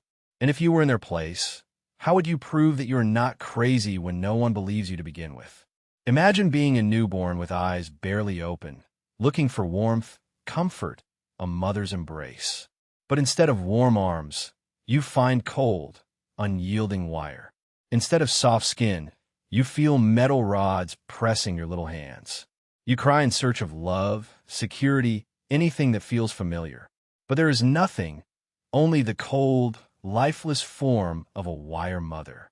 This is the Harlow surrogate mother experiment, a study that would reveal the devastating effects of maternal deprivation and how far a desperate mind can go to find comfort. In the 1950s, psychologist Harry Harlow set out to study the nature of love, attachment, and maternal bond. But his methods were as ruthless as they were revealing. He separated infant monkeys from their mothers at birth and placed them in cages with 2 artificial mothers. One was a wire structure that provided food through a bottle. The other was a shape covered in soft cloth that offered no food, but felt warm and comforting. The goal was to see which mother the baby monkeys would choose, the one that fed them or the one that felt like a real mother. Harlow believed that the monkeys would be attracted to the wire mother, the one providing the essential food they needed to survive. But what happened instead shocked him. Despite being hungry, despite needing food, the baby monkeys clung desperately to the cloth mother. They snuggled into her soft fabric, wrapping her with their little arms and pressing their faces against her, as if she were a real living being. Even when the wire mother held the bottle, the monkeys reached out to drink without letting go of the cloth mother, refusing to let her go. For Harlow, the message was clear. Physical comfort and the feeling of security were more important than even the basic needs of survival. The monkeys were not only looking for food, they were looking for love. They were looking for the warmth, the softness, and the security that they had lost when they were separated from their real mothers. But Harlow had not finished. He wanted to see what happened when he took away the cloth mother. When the baby monkeys were left with nothing more than the cold, inflexible wire, the results were devastating. The monkeys became anxious, frantic, rocking back and forth, clutching themselves, screaming for hours. Some refused to eat, their little bodies growing weaker each day. Others became withdrawn, silent, with their gaze fixed ahead as if they had lost hope. Harlow watched as the monkeys' minds crumbled as they spiraled toward depression, despair, and psychosis. Without the cloth mother, without the feeling of warmth and security, they were lost. They had nothing to hold on to, nothing to cling to, nothing that made them feel safe in a world that now seemed terribly empty. But the worst was yet to come. Harlow wanted to see what happened when these traumatized monkeys became parents. Would they know how to take care of their own children? Would they be able to show affection, to create a bond, to love? The answer was as heartbreaking as it was predictable. When the isolated monkeys were introduced to their own babies, they reacted with confusion, fear, and even violence. Some ignored their young completely, refusing to touch them, refusing to feed them. Others attacked their babies, biting them, hitting them, shaking them as if they were an enemy. The cycle of neglect and abuse continued generation after generation, each new baby growing up without warmth, without comfort, without love. Harlow had proven his theory that maternal attachment was more than just a matter of food and survival. It was a matter of psychological and emotional stability, a foundation on which all future relationships were built. Without it, the mind crumbled. Without it, the heart hardened. Without it, life became an empty and hollow shell. But at what price? Harlow had taken innocent creatures and condemned them to a life of loneliness, fear, and psychological torment. He had deprived them of their mothers, of their sense of security, of their own ability to feel love, and all for a few academic articles, a few lines of data, a theory that should have been obvious to anyone who had held a crying baby. Today, Harlow's surrogate mother experiment stands as one of the most infamous examples of psychological cruelty in the name of science. A disturbing reminder of how easily compassion can be sacrificed in the pursuit of knowledge, of how quickly innocent lives can be destroyed to prove a theory. And it forces us to face a chilling question. If a mind can be broken so easily, if the mere absence of warmth and comfort can reduce a living being to a shell of itself, what does that say about us? How many of us are still clinging to the wrong things, desperately seeking comfort in places that will never give it? And what happens when we finally let go, when it is taken away and all that remains is the cold, infallible wire? Imagine running down a crowded street, your mind racing, your eyes darting back and forth. You are late for a speech, for a presentation, for a once-in-a-lifetime opportunity. And then you see him, a man lying in the gutter, gasping, clutching his chest, his eyes wide with fear. You slow down, your heart beats hard, a battle is fought in your mind. Do you stop? Do you help him? Or do you keep walking, convincing yourself that someone else will? This is the Good Samaritan experiment, a chilling study that revealed how easy it is for people to ignore suffering when they are too absorbed in their own lives. In 1973, social psychologists John Darley and Daniel Batson decided to test how situational factors could influence a person's willingness to help a stranger in distress. They chose a group of seminary students, young men who were training to be priests, men who had dedicated their lives to compassion, charity, and service to others. The perfect subjects for the experiment. The staging was apparently simple. The students were told that they were going to give a speech in another building across campus. Some were told that they had plenty of time to get there, that they could take their time, relax, that there was no need to rush.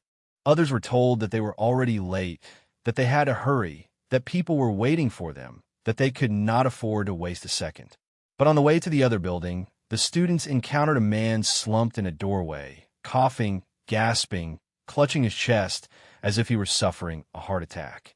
It was an actor hired by researchers to see how many seminary students would stop to help him. The results proved surprising. Of those who were told that they had a lot of time, more than 60% stopped to help the man. They knelt, asked if he was okay, and offered to call for help. But of those who were told that they were late, that they had to hurry, that they could not waste a moment, only 10% stopped. Some of these students literally stepped over the man's body as they rushed to give a speech about, and here is the cruel irony, the parable of the Good Samaritan. They were about to give a talk about the importance of compassion, kindness, and helping those in need. And they couldn't even stop to help a man dying at their feet. The Darley and Batson experiment revealed a disturbing truth. It wasn't that the students were cruel or ruthless. It wasn't that they didn't care at all. It was that they were too caught up in their own urgency, schedule, and sense of importance to even see the suffering in front of them. The findings were a sobering reminder of how easily empathy can give way to self-interest. How quickly the human mind can justify an action with excuses such as a sense of importance as to see the suffering in front of them. The results were a sobering reminder of how easily self-interest can prevail over empathy, of how quickly the human mind can justify an action with excuses such as, "I don't have time. Someone else will surely help him. It's not my problem." But the implications ran deeper. The study suggested that the very traits that make us good people, ambition, dedication, responsibility, can also blind us to the suffering of others. The more we focus on our own goals, our own deadlines, our own success, the less we see the people lying in the gutter, the people crying out for help, the people whose lives are falling apart before our very eyes. Years later, when asked about the study, some of the participants expressed their shock and guilt for their own behavior. "I can't believe I didn't stop," one stated. "I was so focused on getting to the building that I didn't even think about the man on the ground. I just stepped right over him." But that's what it is to be human. We don't like to think of ourselves as indifferent, cruel people. We like to believe that we would always do the right thing, that we would always be the hero in someone's story. But the Good Samaritan experiment forces us to face a darker truth, that even the best of us can pass by suffering, too consumed by our own lives to see the life escaping right in front of us. Today, the Good Samaritan experiment is a chilling reminder of how easy it is to lose sight of our humanity in the hustle of everyday life. And it forces us to ask ourselves a disturbing question. If you were walking down that street, if you saw that man lying in the gutter gasping, clutching his chest, would you stop? Would you help him? Or would you keep walking telling yourself that you are too busy, too important, too rushed to get involved? And if you did, what kind of person would it make you imagine sitting in a room with a small mirror placed in front of you, a pencil between your teeth, forcing your lips into a ridiculous, an exaggerated smile? You look at your reflection and feel nothing more than confusion and discomfort. But as the minutes pass, something strange begins to unfold. Your heart rate begins slowing down. Your breathing starts to stabilize. The corners of your eyes begin to relax. Despite yourself, you feel a slight lifting of your mood, as if the forced smile is seeping into your brain, convincing it that you are happy, even when you are not. This is the facial feedback hypothesis experiment, a study that would reveal how easily our faces can deceive our minds, how a simple smile can be used as a weapon against our emotions. In 1988, psychologists Fritz Strack, Leonard Martin, and Sabine Stepper devised a seemingly simple study to test the connection between facial expressions and emotional states. The setup seemed absurd. Participants were asked to hold a pencil in their mouths in two different ways, one that forced them to smile and one that prevented smiling. They were then shown a series of cartoons and asked to rate how funny they considered them. The results proved surprising. Those forced to smile rated the cartoons as significantly funnier than those who could not smile. The mere act of arranging the facial muscles in a smile, even if artificial, was enough to trick their brain and make them feel happier and more positive. But the implications of the study went far beyond silly vignettes. If a forced smile could create feelings of happiness, what could a forced frown possibly do? Could it make you feel sad, angry, or defeated? Could it turn a good day into a bad one simply by changing the muscles around your mouth?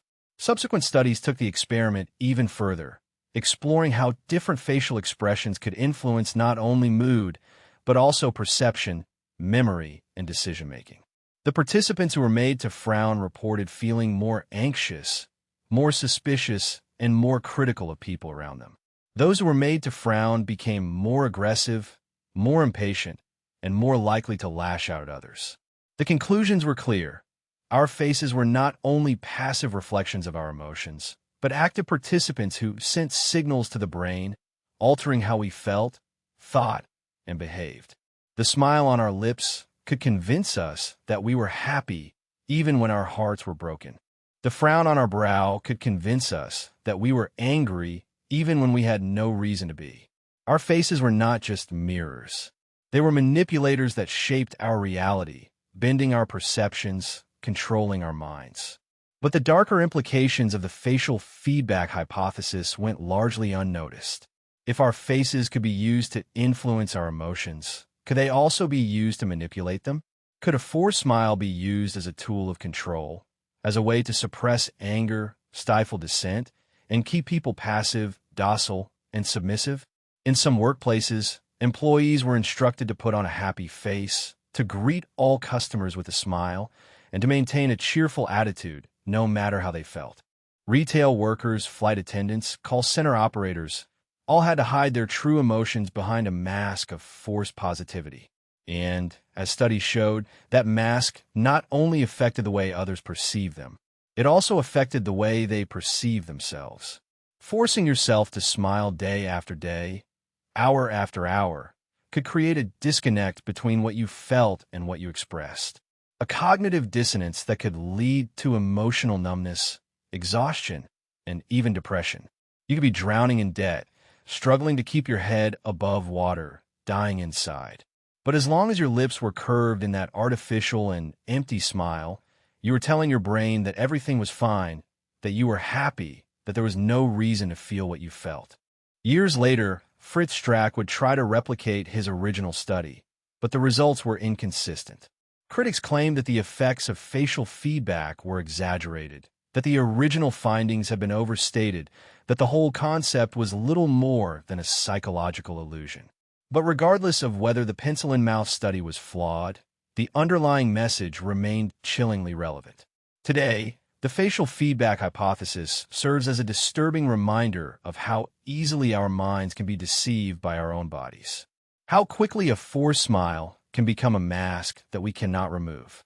How easily we can become prisoners of our own faces, trapped in expressions that do not match the truth of what we feel inside. And it forces us to ask an unsettling question. If our faces can lie to our minds, if a simple smile can convince us that we are happy when we are not, what else can they make us believe? How many of us are still holding that pencil between our teeth, smiling despite the pain, pretending that everything is fine when the truth is much darker, much heavier, much harder to bear? And if we removed the pencil, if we let our faces show what we really feel, would we even recognize the person looking back at us in the mirror? Imagine yourself sitting in a room with 8 other people, all strangers, all perfectly calm, staring at a series of lines drawn on a blackboard. The lines are simple, just black marks of different lengths. They ask you a simple question: which of these lines matches the reference line? The answer is obvious. It is line A. Anyone can see it. But when the first person speaks, he says line B. The second person says line B. The third person, the fourth, the fifth, all say line B. And now it's your turn. You know they are wrong. You know the answer is line A, but everyone else has said line B. Do you stay true to what you know is true, or do you follow the crowd? This is the Asch conformity experiment, a chilling study that revealed how easily our perceptions can be bent, twisted, and manipulated by the pressure to conform. In 1951, psychologist Solomon Asch set out to test the extent to which social pressure could influence a person's perception. He gathered groups of 8 college students, all sitting around a table, and all were shown a series of lines of different lengths. Each participant was asked to identify which of the lines matched the reference line. It was a simple task, a task that anyone could do easily. But there was a catch. Only one of the participants was the true subject of the study. The other 7 were actors instructed to give the wrong answer in certain tests. The real participant always sat in the last or penultimate place, forced to listen to how one person after another gave the same, clearly incorrect answer. The question was simple. Would the real participants stand firm in what they knew to be true, or would they conform to the majority, even when the majority was clearly wrong? The results were disturbing. On average, 75% of the participants conformed to the group's incorrect answer at least once, despite knowing it was incorrect. Some followed the group for fear of standing out, of looking foolish, of being the oddball. Others began to doubt their own senses, wondering if they missed something, if perhaps the group was right after all. When they were asked why they were adjusting, most of the participants admitted that they knew the answer was incorrect, but that they had followed the group anyway. "I didn't want to cause trouble," said one. "I didn't want to look foolish," said another. The fear of isolation, of being a stranger, of being alone against the group, was so powerful that it negated their own perception, their own judgment, their own reality. But the real horror of the Asch experiment was not only that people conformed to the group. It was the ease with which they did it, the speed with which they abandoned their own senses, their own minds, their own truth just to fit in. And it was not only group pressure that made them conform. It was the belief that the group must be correct, that if so many agreed on something, it couldn't be wrong. Imagine the implications. If they could be made to doubt something as simple as the length of a line, what else could they be made to doubt then? Their memories, their beliefs, their morals? If the majority said that black is white, that up is down, that right is wrong, how many of us would agree? How many of us would begin to question our own senses, minds, and understanding of reality? Years later, the findings of Ash would be used to explain everything from the behavior of sex to the mentality of the masses or political propaganda. The more people believe a lie, the more likely we are to believe it too. The more voices repeat the same falsehood, the more credible it seems to be. And the more we conform, the less we question. The less we think, the less we see. Today, the Ash conformity experiment is a chilling reminder of how fragile our control over reality can be, how easily we can be carried away by the group, how quickly we can get lost in the collective voice of the crowd. And it forces us to ask ourselves a disturbing question. If you were in that room looking at those lines, listening to one person after another give the wrong answer, what would you do? Would you speak? Would you stand firm? Or would you surrender to the crowd, convincing yourself that you must be wrong, that they must be right, that the truth you know is just a trick of the mind? And if we are so willing to conform in something as trivial as a line's length, what else are we willing to give up? Our values, our beliefs, our sense of good and evil? And if we do, will we even realize when the world around us begins to change, when lies begin to sound like the truth, when the crowd becomes our only compass, our only guide, our only reality?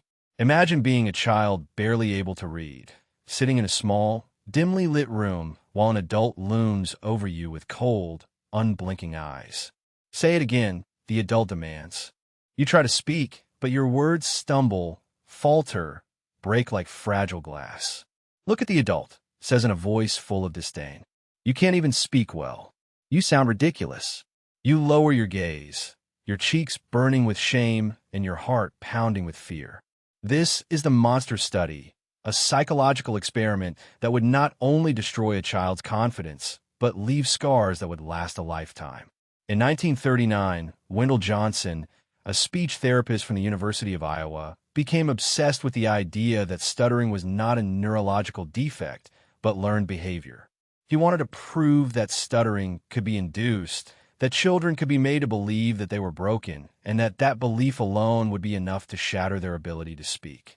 To test his theory, he chose 22 orphans, children whom life had already treated cruelly, children who had no one to protect. The children were divided into two groups. The first group was praised, encouraged, told that they spoke perfectly, that they were intelligent, eloquent, and capable. They were given positive reinforcement, told that they were destined to be great. The second group, the unfortunate ones, was subjected to a psychological assault that would haunt them for decades.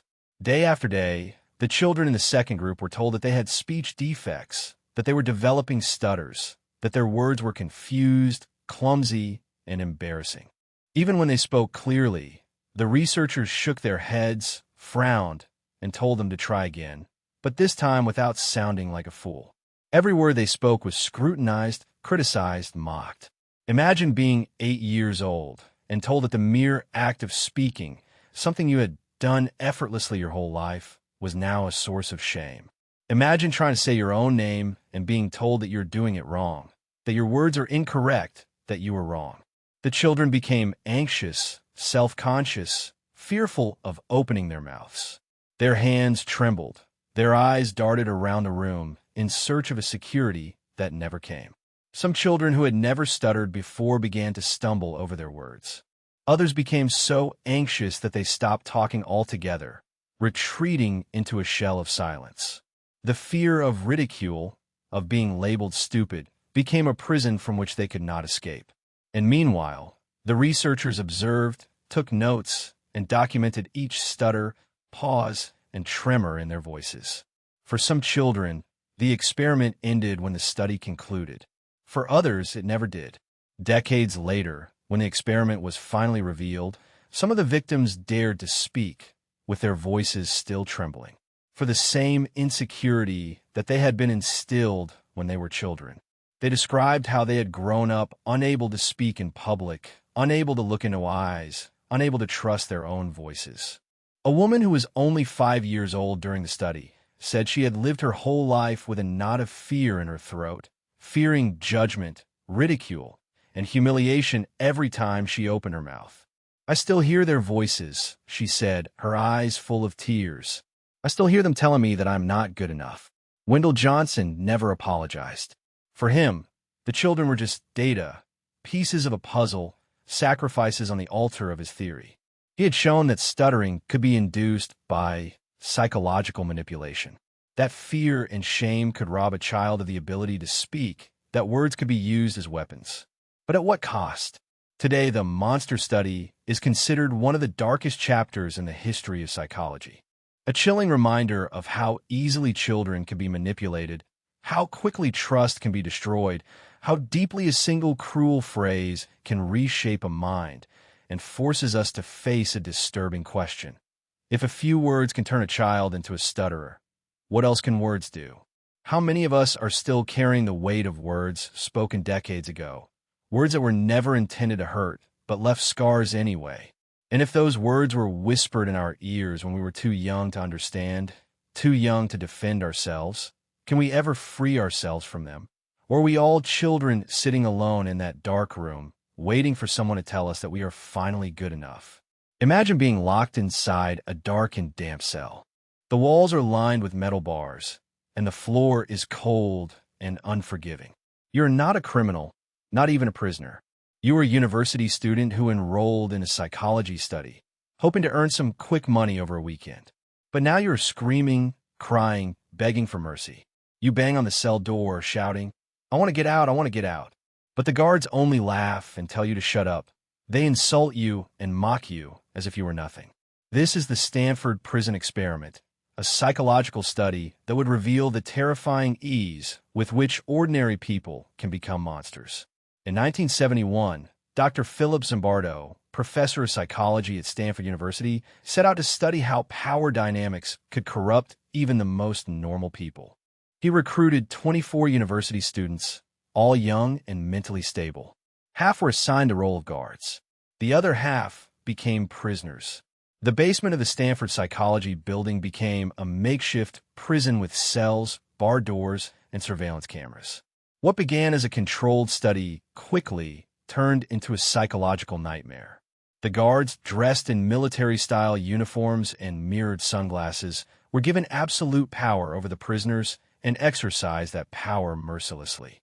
They shouted at the prisoners, forced them to strip naked, deprived them of food and sleep, and forced them to clean the bathrooms with their own hands. Meanwhile, the prisoners became mere shadows of what they were.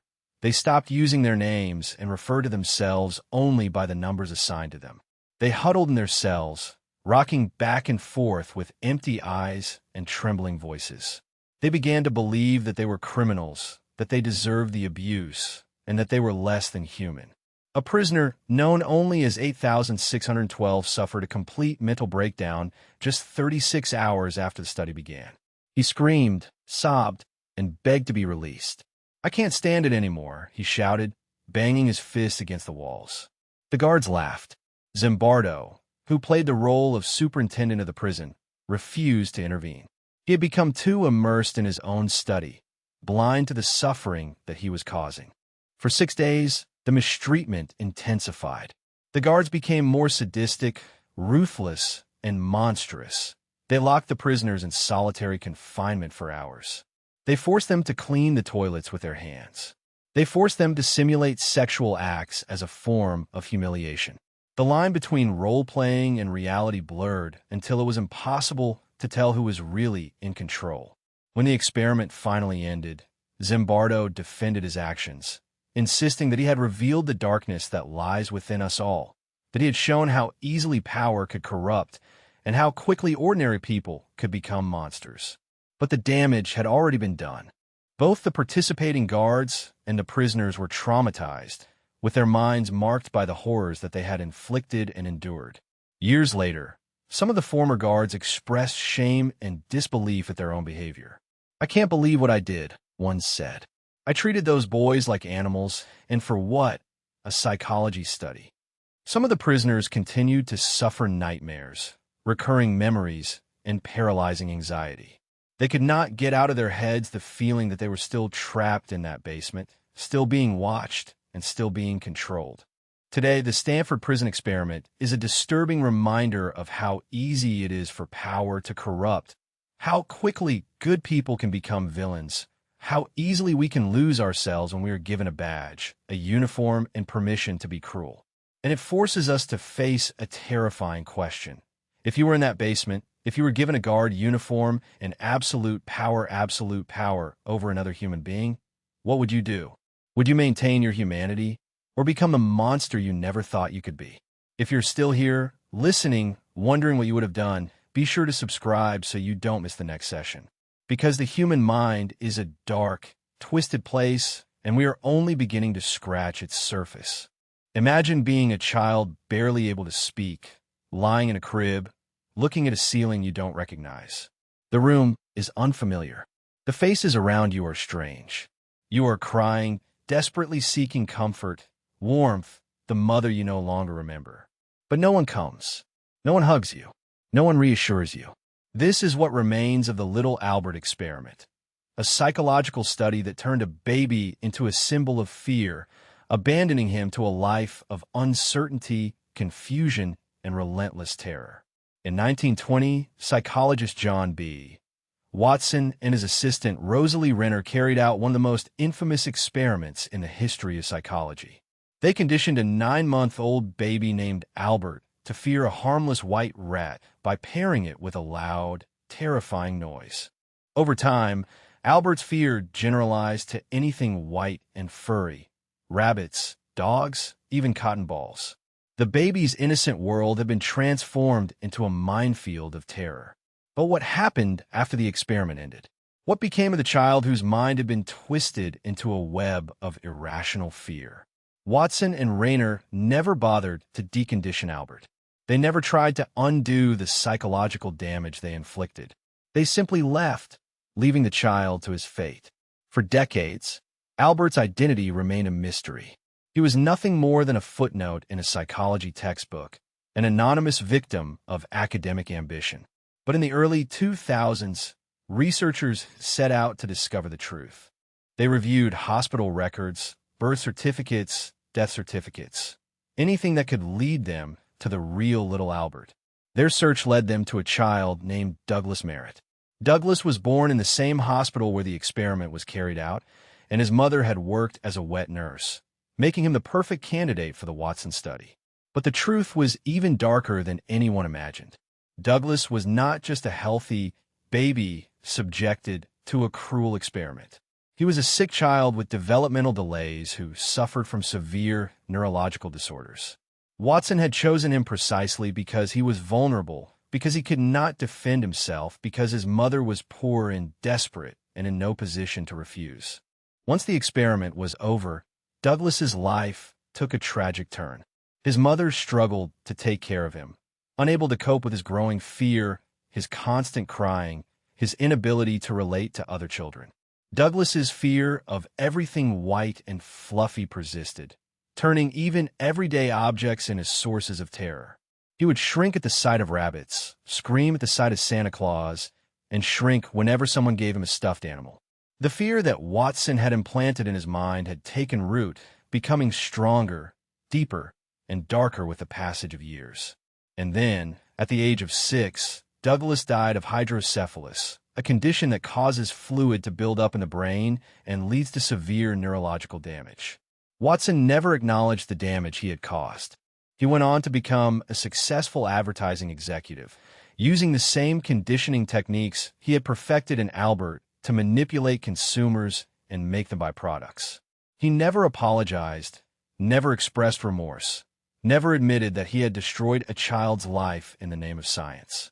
Today, the little Albert experiment is considered a chilling reminder of how easily science can become a weapon, how quickly curiosity becomes cruelty, how easily a child's mind can be shattered by someone with power and ambition.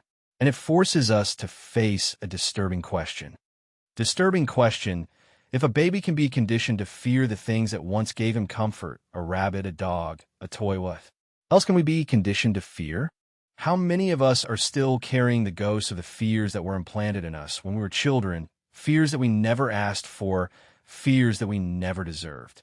Imagine yourself sitting in a small, sterile room with bright lights staring at you and a camera pointed at your face.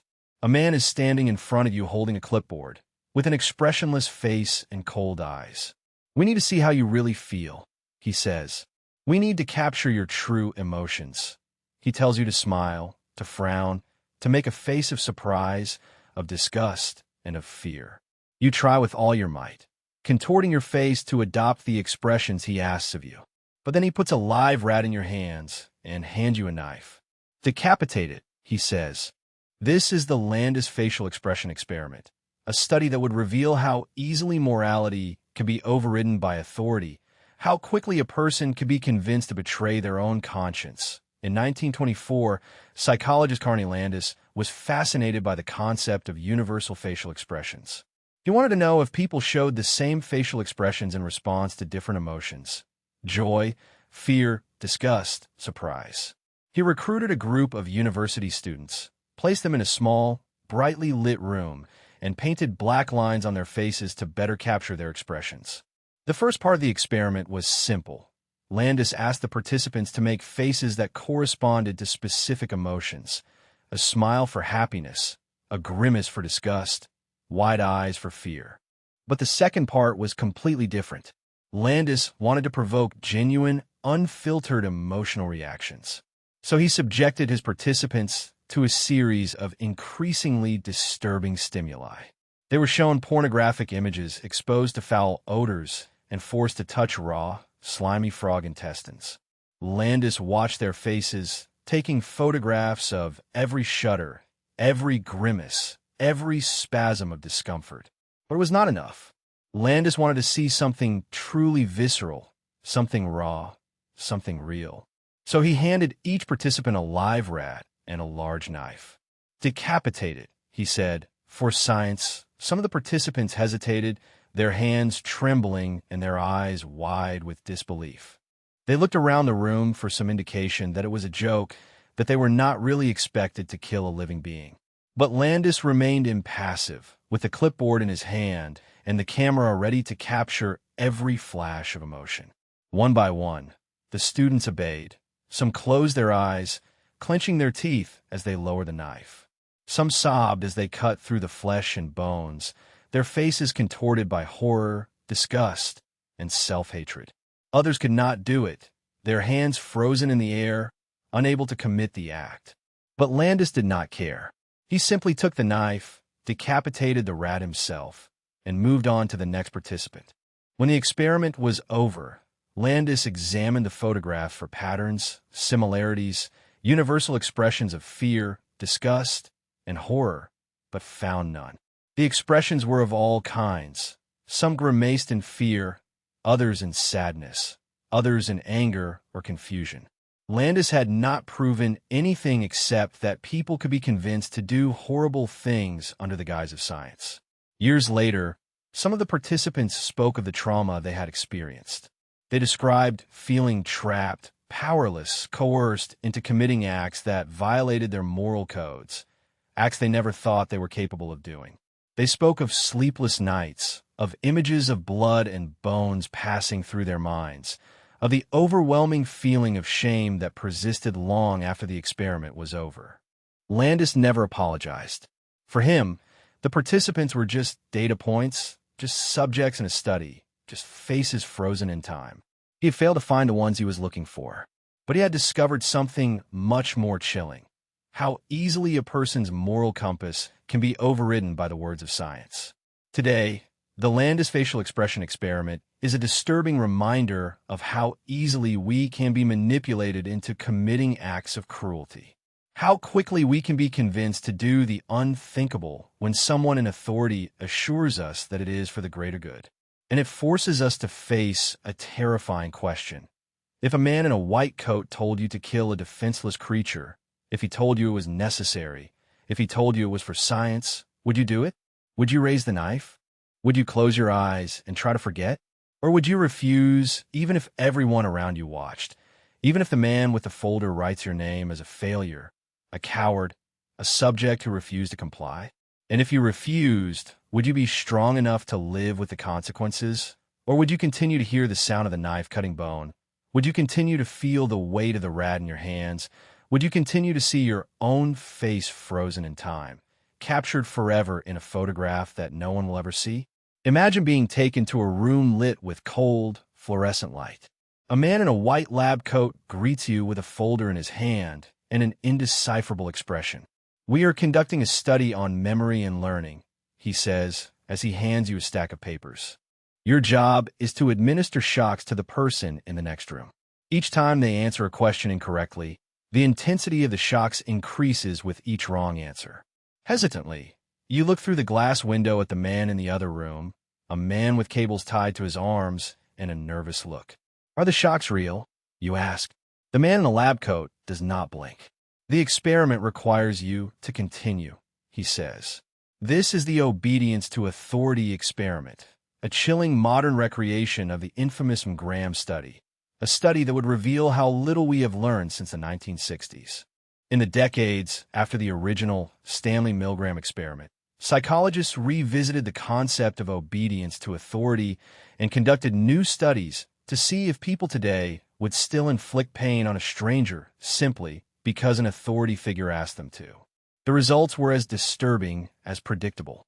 In 2009, a French reality show called The Game of Death recreated the Milgram experiment by disguising it as a contest in which contestants were instructed to apply electric shocks to another contestant each time they gave an incorrect answer. The audience applauded, the lights flashed, the host encouraged them, the contestants screamed in pain, begged for mercy, screamed for help, but the man in the booth kept pressing the button. More than 80% of the participants applied the maximum shock, as they had in the original Milgram study. The only difference was that this time they were not obeying a scientist, but a television producer. But it wasn't just in France.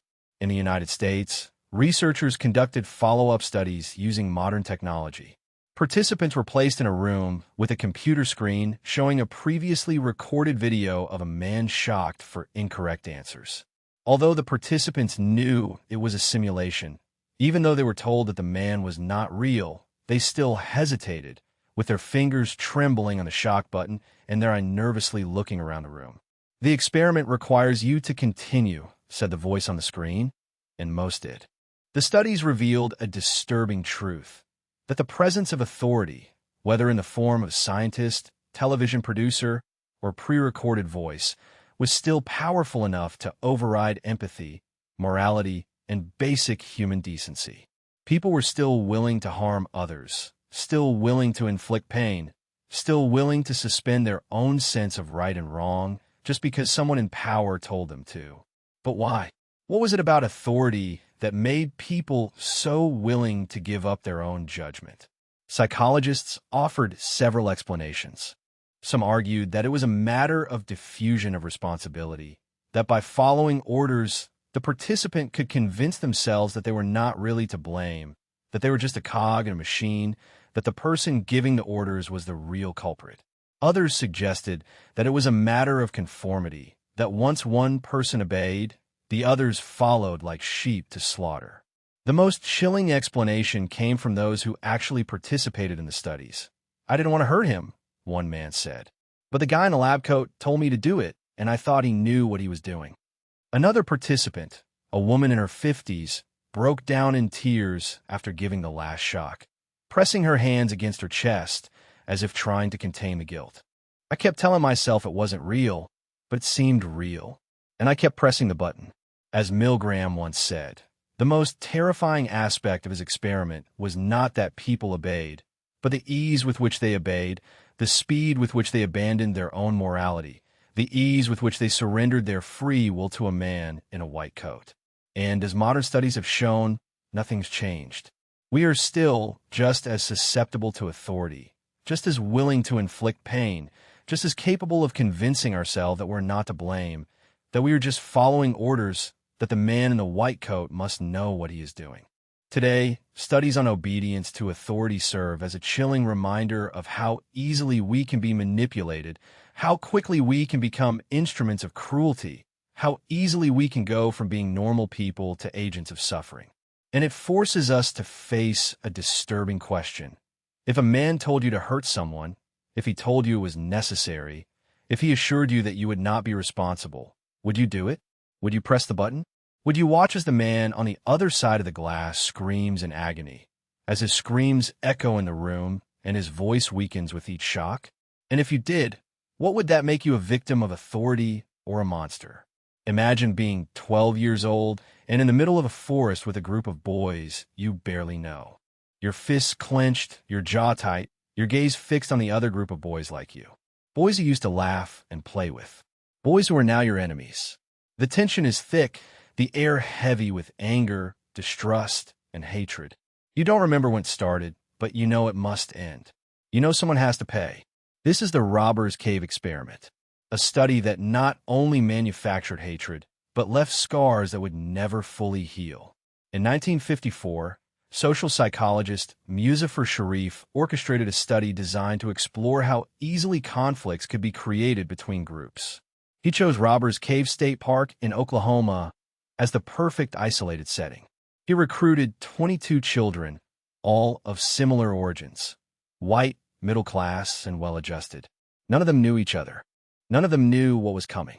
Sheriff divided the children into two groups, the Rattlers and the Eagles, and kept them apart during the first week. During that time, each group joined together, forming close-knit units, developing group identities, and creating team names, chants, and rituals. The Rattlers saw themselves as tough, intrepid, and dominant. The Eagles saw themselves as honorable, loyal, and principled. They were just children playing, swimming, and telling stories around the campfire. They felt safe. They felt they belonged there. But then the sheriff introduced the competition phase. The two groups were brought together and pitted against each other in a series of contests. Tug-of-war, baseball, capture the flag, the prize. Trophies, medals, the right to brag, the cost, everything they had built during that first week. The game started innocently, but the sheriff knew what he was doing. He was sowing seeds of resentment, anger, and distrust. And soon those seeds began to grow. The Rattlers accused the Eagles of cheating. The Eagles accused the Rattlers of being bullies. Insults flew back and forth like weapons. Shoves turned into punches. The boys who had once shared meals and laughter now avoided each other, glaring with hatred from one end of the camp to the other, plotting revenge. But the sheriff was not finished. He wanted more conflict. He sabotaged the camp's water supply and told each group that the other was responsible. He stole food from the Rattlers and left it in the Eagles' cabin. He spread rumors, whispered lies, stoked the flames of hatred, and the boys took the bait. One night, the Rattlers raided the Eagles' cabin and trashed it, stealing their belongings, leaving mocking notes written on the walls. The Eagles retaliated by ambushing the snakes, throwing mud and stones at them, shouting obscenities. What had started as a simple game had turned into full-blown war. But the worst was yet to come. When the sheriff finally revealed that the entire conflict had been orchestrated, that they had been manipulated, that their hatred had been manufactured, the children were devastated. Some cried, others screamed, others refused to believe it, insisting that the other group really had stolen from them, really had cheated, really had betrayed them. The sheriff tried to resolve the conflict by forcing the children to work together on a series of stage crises, repairing a water tank, pulling a truck out of a ditch. And while some of the children managed to put aside their differences, others could not. The anger, the resentment, the betrayal were too deep. When the experiment ended, the sheriff claimed victory by insisting that he had proven his theory, that conflict could be artificially created and resolved through cooperation. But he did not recognize the psychological damage he had inflicted.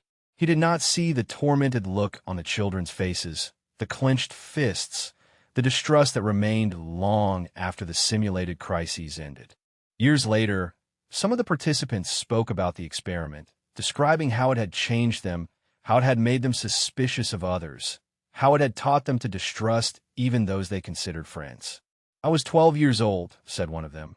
"I thought I was in a summer camp. I didn't know I was being used as a lab rat. Today, the Robbers Cave experiment remains a disturbing reminder of how easy it is to manufacture division, how quickly trust can be broken, and how deeply it can be implanted even in the most innocent minds. And it forces us to face a chilling question. If a group of children can become enemies in just days, what about the rest of us? How many of our own conflicts, our own grudges, our own hatreds were planted by someone else, someone with a plan, someone who wanted to see us fight? And if those conflicts were manufactured, if those grudges were assembled, if those hatreds were planted like seeds in the darkness, how can we find our way back to peace? How can we look at the people we once called friends without seeing enemies? Imagine sitting in a room, a simple windowless room with fluorescent lights buzzing overhead. You are surrounded by people you once trusted, people you called friends, people you laughed with, people you shared secrets with.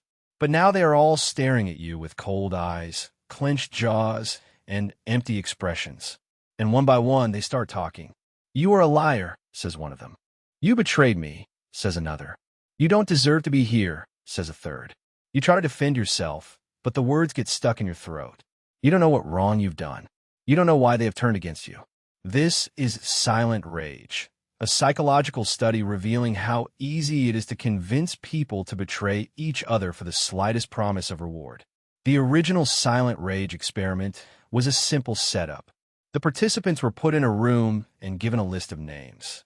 Some names belonged to friends, others to acquaintances, and still others to strangers. Then, the researchers told them that they could earn rewards, money, food, privileges, by providing information about the people on the list. The information did not have to be true. It just had to be convincing. At first, the participants hesitated. They didn't want to betray their friends. They didn't want to lie. They didn't want to become snitches. But as the hours passed and pressure increased, the promises of reward became more tempting. Some participants began to speak, giving small snippets of information, things they thought were harmless, things they thought wouldn't really hurt anyone. But as the rewards increased, so did the lies. Soon the participants were inventing stories, accusing their friends of things they had never done, weaving elaborate tales of betrayal and deceit. "I've heard that he was stealing food," one said. "He told me he was going to run away," said another. The lies piled up, the accusations became more intense. The room filled with tension as the participants turned against each other, each trying to outdo the other in their desperation for approval, recognition, and a few crumbs of reward. The researchers watched as the participants fell apart, as friendships unraveled, as trust was broken. They watched as people who had once been close became enemies, glaring at each other across the room, their eyes filled with suspicion and their voices tinged with contempt. And then, without warning, the researchers revealed the truth. There was no reward. There never was. The whole experiment had been a lie, a manipulation, a cruel game designed to see how quickly people could be convinced to betray each other for nothing. Some participants burst into tears, horrified by what they had done, unable to believe how easily they had turned against their friends. Others lashed out at the researchers, fists clenched and voices trembling, demanding to know why they had been manipulated, why they had been made to feel like traitors, monsters, people they no longer recognized. But the researchers remained unmoved. They claimed that they had proven their point, that people could be convinced to betray their friends with nothing more than the suggestion of a reward, that trust was a fragile illusion, that morality was a thin layer that could be torn away with the slightest push. Years later, some of the participants described how the silent rage experiment had changed them, how it had made them paranoid, distrustful, and suspicious of everyone around them. "I lost friends that day," said one of the participants, "people I cared about, people I would have done anything for, and now I can't even look them in the eye." Another participant described how the experiment had led her to question her own morality, her own sense of self. "I always considered myself a good person," she said. "Someone who would never betray a friend, someone who would never lie. But that day I did things I can't forgive myself for, and why? For nothing. For a promise that was never real." Today, the silent rage is a chilling reminder of how easily we can be manipulated, how quickly we can turn against people we love, how easily we can be convinced to abandon our morals for a few scraps of approval, a few whispered promises, a few empty rewards. And it forces us to face a disturbing question. If someone told you that you could gain something valuable by betraying a friend, telling a lie, sowing a seed of suspicion, would you do it? Would you give in to the pressure? Would you convince yourself that it was justified, that it was harmless, that it was just a game? And if you did, how would you feel when the truth came out, when the rewards evaporated, when the people you once called friends turned their backs on you forever? Would you recognize yourself in the end? Or would you still be sitting in that room, looking at the faces of the people you once trusted, try to remember what it felt like to be good, kind, and worthy of belief? Imagine sitting at a table looking at two identical plates with food. The portions are exactly the same. Same size, same weight, same number of bites. But one plate is small, with the food piled up and overflowing over the edges. The other plate is large, with the food scattered, almost lost in the vast white space. You're asked to choose which plate contains more food. Without even thinking, you point to the smaller plate.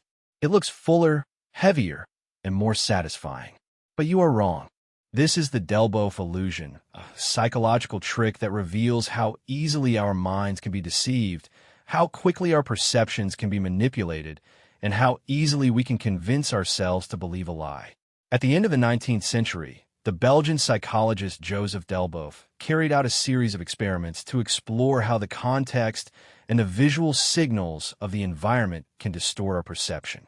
He began with simple circles, a black circle surrounded by a thin ring and another by a thicker one. The circles were the same size, but people perceived the one with the thinner ring as larger. It was a simple optical illusion, just a visual trick. But Delboeuf had only scratched the surface here. Decades later, the researchers decided to take the Delboeuf illusion to the next level.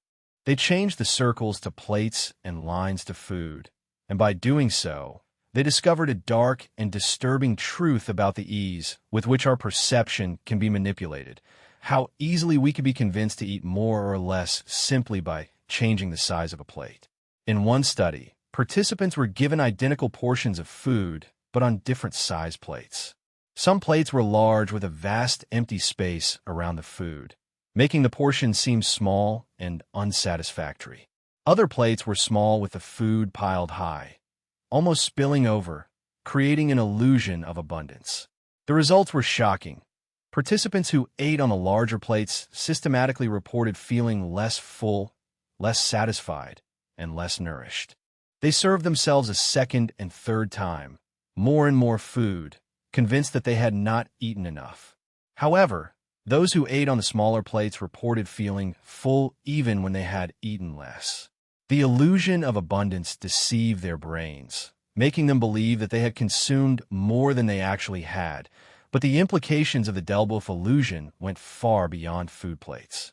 The sellers, the advertisers, and the restaurant owners soon realized this and began to use the illusion for their benefit, manipulating the size of the rations, the design of the plates, and even the packaging to influence how much we eat, how much we buy, and how much we believe we need. Fast food chains began serving meals in smaller packages, making the rations seem larger, more satisfactory, and more profitable.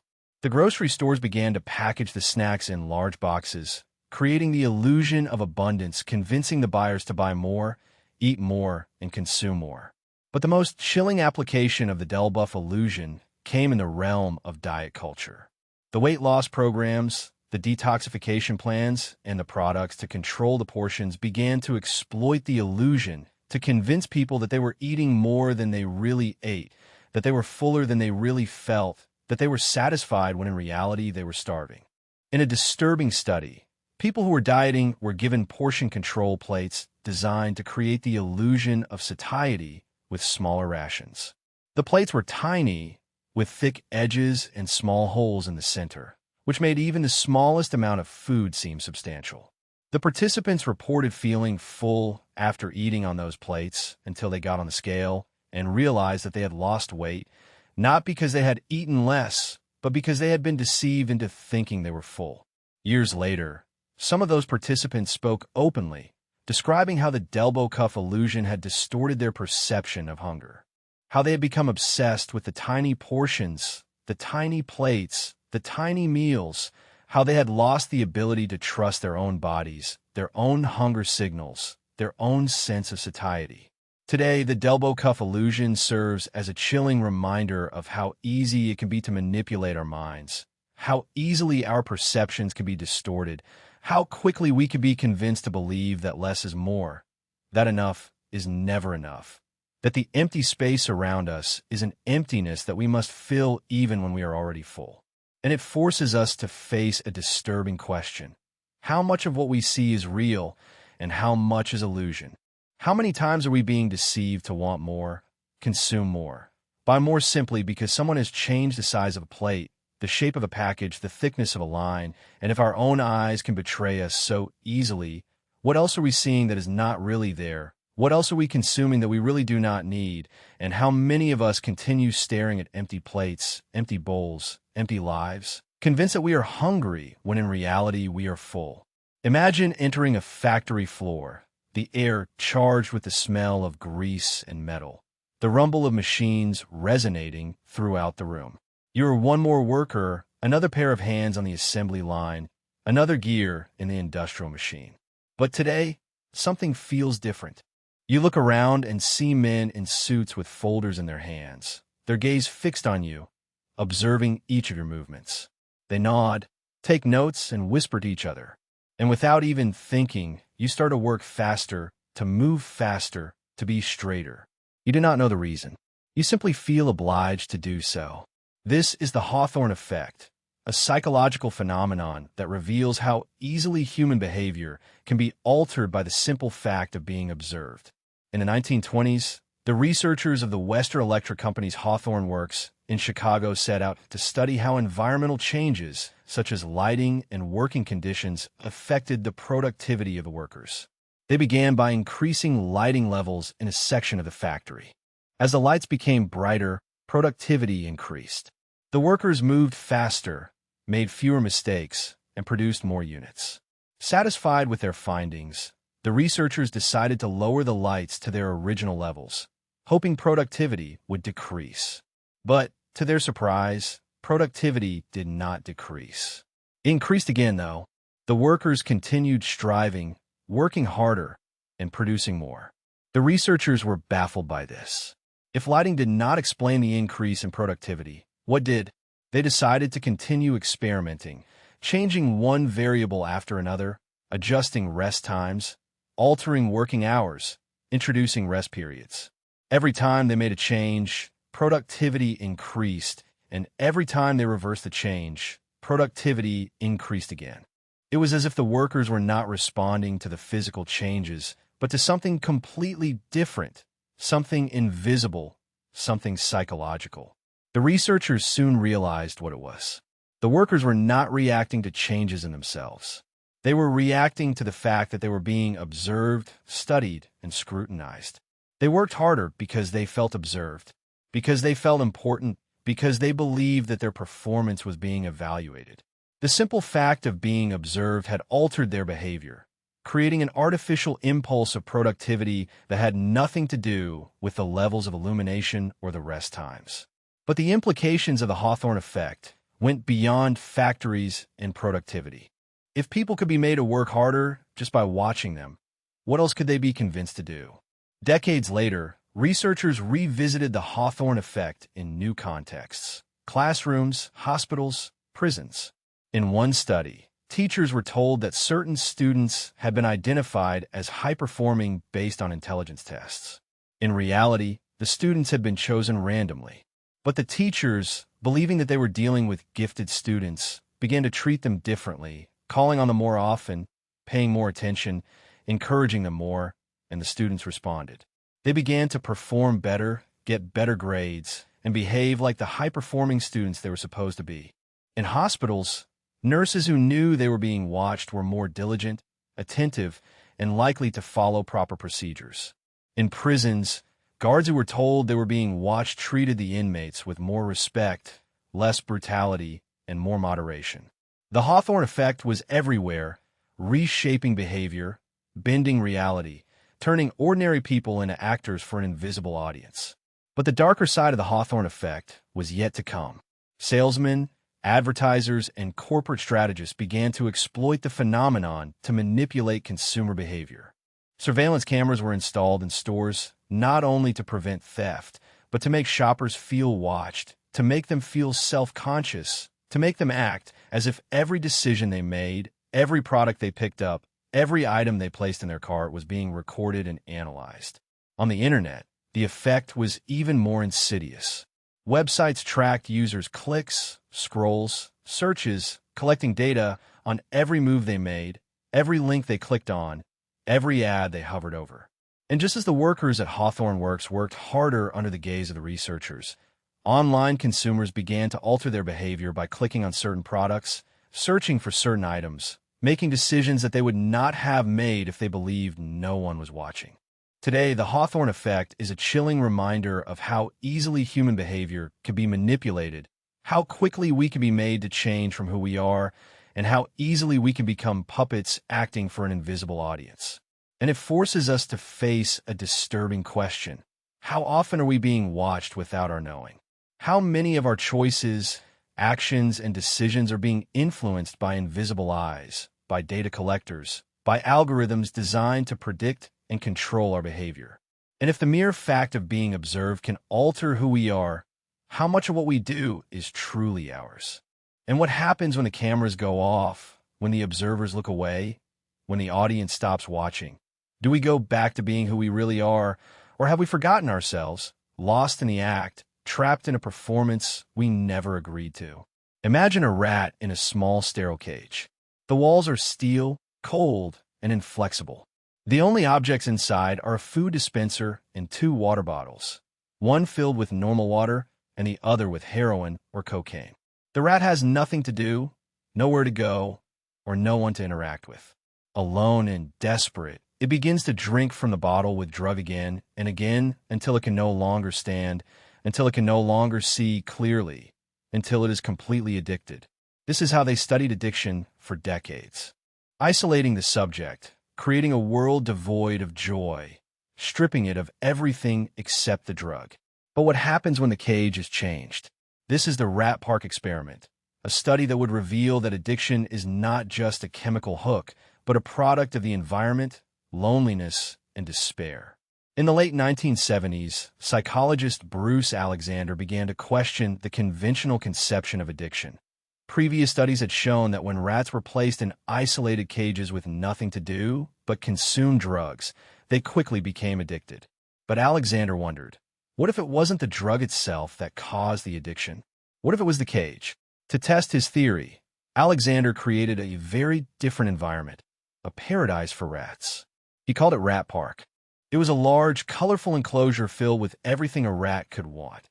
Running wheels, tunnels, toys, food, and most importantly, other rats. They could mate, play, explore, and socialize. They had freedom. They had connection. In Rat Park, Alexander placed 2 bottles of water, one with normal water and the other with morphine. As in previous studies, the rats tasted both, but the results were shocking. In Rat Park, the rats largely ignored the drug water. They tasted it, but preferred normal water. They played, mated, and ran on the wheels. They lived their little rat lives. They were not interested in escaping reality because their reality was already satisfying. Even more surprising was what happened when Alexander took previously addicted rats that had been isolated in tiny cages and had become addicted to drug water and moved them to Rat Park. At first, they drank the water with morphine as before. But little by little, as they explored the new environment, as they formed connections with other rats, as they began to enjoy their environment, they began to drink less and less water with the drug. Finally, many stopped drinking it completely. Alexander's findings were revolutionary, but also deeply controversial. If addiction was not solely the result of chemical hooks, but was influenced by the social environment and connection, what did that say about how society treated addicts? What did it say about the prison system, about rehabilitation centers, about the war on drugs that governments and pharmaceutical companies were not willing to accept Alexander's conclusions. They had built entire industries around the idea that addiction was a chemical problem that could be solved with pills, with therapies, with incarceration. The idea that addiction was a response to isolation, to loneliness, to lack of connection, was inconvenient. It was easier to believe that the drug was the enemy, not the cage. Years later, Alexander's work would resurface in studies on human addiction. Researchers began to draw parallels between rats isolated in sterile cages and people locked in prison cells, in ghettos, in abusive homes, in lives devoid of meaning and connection. They began to question whether the solution to addiction was not only to eliminate the drug, but to change the environment, create a rat park for people, a place where they could connect, find purpose, feel valued. But the implications of the rat park experiment were even deeper. If addiction was not just a chemical reaction, but a response to the lack of connection, what did that say about society, about cities full of lonely people looking at screens, about workers isolated in cubicles, about families fractured by distance, about children raised in empty houses, about adults who numb themselves with alcohol, with pills, with social networks, with anything that makes them feel less alone? Today, the Rat Park experiment stands as a disturbing reminder that addiction is not just about the drug, but about the cage, about the life we create for ourselves and for others, of the walls we build, of the connections we break, of the love we deny. And it forces us to face a terrible question. How many of us are still living in tiny, empty cages, surrounded by nothing more than our own thoughts, our own fears, our own pain? How many of us are drinking from the drug bottle not because we want to, but because we have nothing else? And what if we tore down those walls? If we created our own rat park? If we built a life full of meaning, of connection, of purpose? Would we still crave the drug, the escape, the numbness, or would we finally realize that the answer was never in the bottle? It was in the cage all along. Imagine being a child of 7 years old, sitting alone in a small, dark room. The walls are bare, the floor is cold, and the only sound is the constant dripping of a leaky pipe somewhere in the distance. You don't know how long you've been here, hours, days, weeks. You have lost track of time. You don't know why you're here, why people in white coats keep coming in, asking you questions, watching you, taking notes. You don't know what you have done wrong. You don't know if they will ever let you out. This is the Little Prisoner Experiment. A study that would reveal how quickly a child's mind can fracture under the weight of isolation. How easily innocence can turn into fear. How easily trust can be replaced by terror. In the 1950s, a group of psychologists from a prestigious university decided to study the effects of prolonged isolation on children. Their objective was to understand how the deprivation of social contact would affect cognitive development, emotional stability, and behavior patterns. But the way they did it was as cruel as it was calculated. They recruited a group of children from orphanages, children who had already been stripped of love and family stability. They told them that they would participate in a special study designed to help children like them. They made them believe that the researchers were their friends, that they were there to help them. But as soon as the study began, the children were separated, placed in a small, sterile room, each alone with nothing more than a bed, a toilet, and a light bulb that kept flickering. The first hours were bearable. The children sang to themselves, played in their minds, tried to remember the words of the songs their mothers used to sing to them. But as the hours turned into days, the loneliness began to take its toll. Some of the children began to talk to themselves, whispering in low tones as if trying to hold on to the sound of their own voices. Others began to cry, at first silently, then louder, then screaming until their throats were raw, until their voices were gone, until the only sound left was the constant dripping of that leaky pipe. The researchers watched everything from behind one-way mirrors, taking notes, recording every sob, every scream, every whispered word. They watched how the children's behavior changed as the light in their eyes went out. Their shoulders slumped, and their heads tilted more with each passing day. A 9-year-old boy named Danny had been cheerful and talkative. When the experiment began, He had a smile that lit up the room and a laugh that echoed through the halls of the orphanage.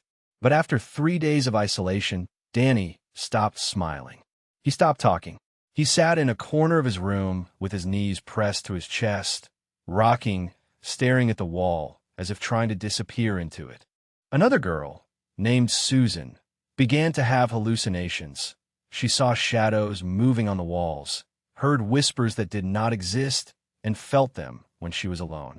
When the researchers finally let her out, she refused to talk to anyone or look anyone in the eye. She simply sat in a chair with her knees pulled up and her arms wrapped around herself, rocking back and forth, forward and back. The researchers noted these changes with clinical coldness, writing things like, "The subject shows signs of acute distress. The subject shows symptoms consistent with separation anxiety. The subject has stopped communicating verbally." They called it data. The children called it torture. When the study finally ended, the children were returned to the orphanage. But they were not the same children who had entered the experiment. They were mere shadows of what they had been. Empty, silent, scared eyes. Some refused to speak for weeks. Others had nightmares that made them scream in the night, hitting the walls as if they were still trapped in those small, empty rooms. Years later, some of the children tried to talk about what had happened to them. They described the feeling of being watched, of being studied like laboratory rats, of getting lost in the silence when hearing voices that were not there, of seeing shadows that should not exist. They spoke of the fear that never left them, of the distrust that persisted, of the sense of having been abandoned, forgotten, abandoned to their fate in those small rooms. The psychologists who carried out the experiment defended their actions, insisting that the data they had collected was invaluable, that they had advanced the field of developmental psychology, that they had revealed the devastating effects of isolation on the mind of a child.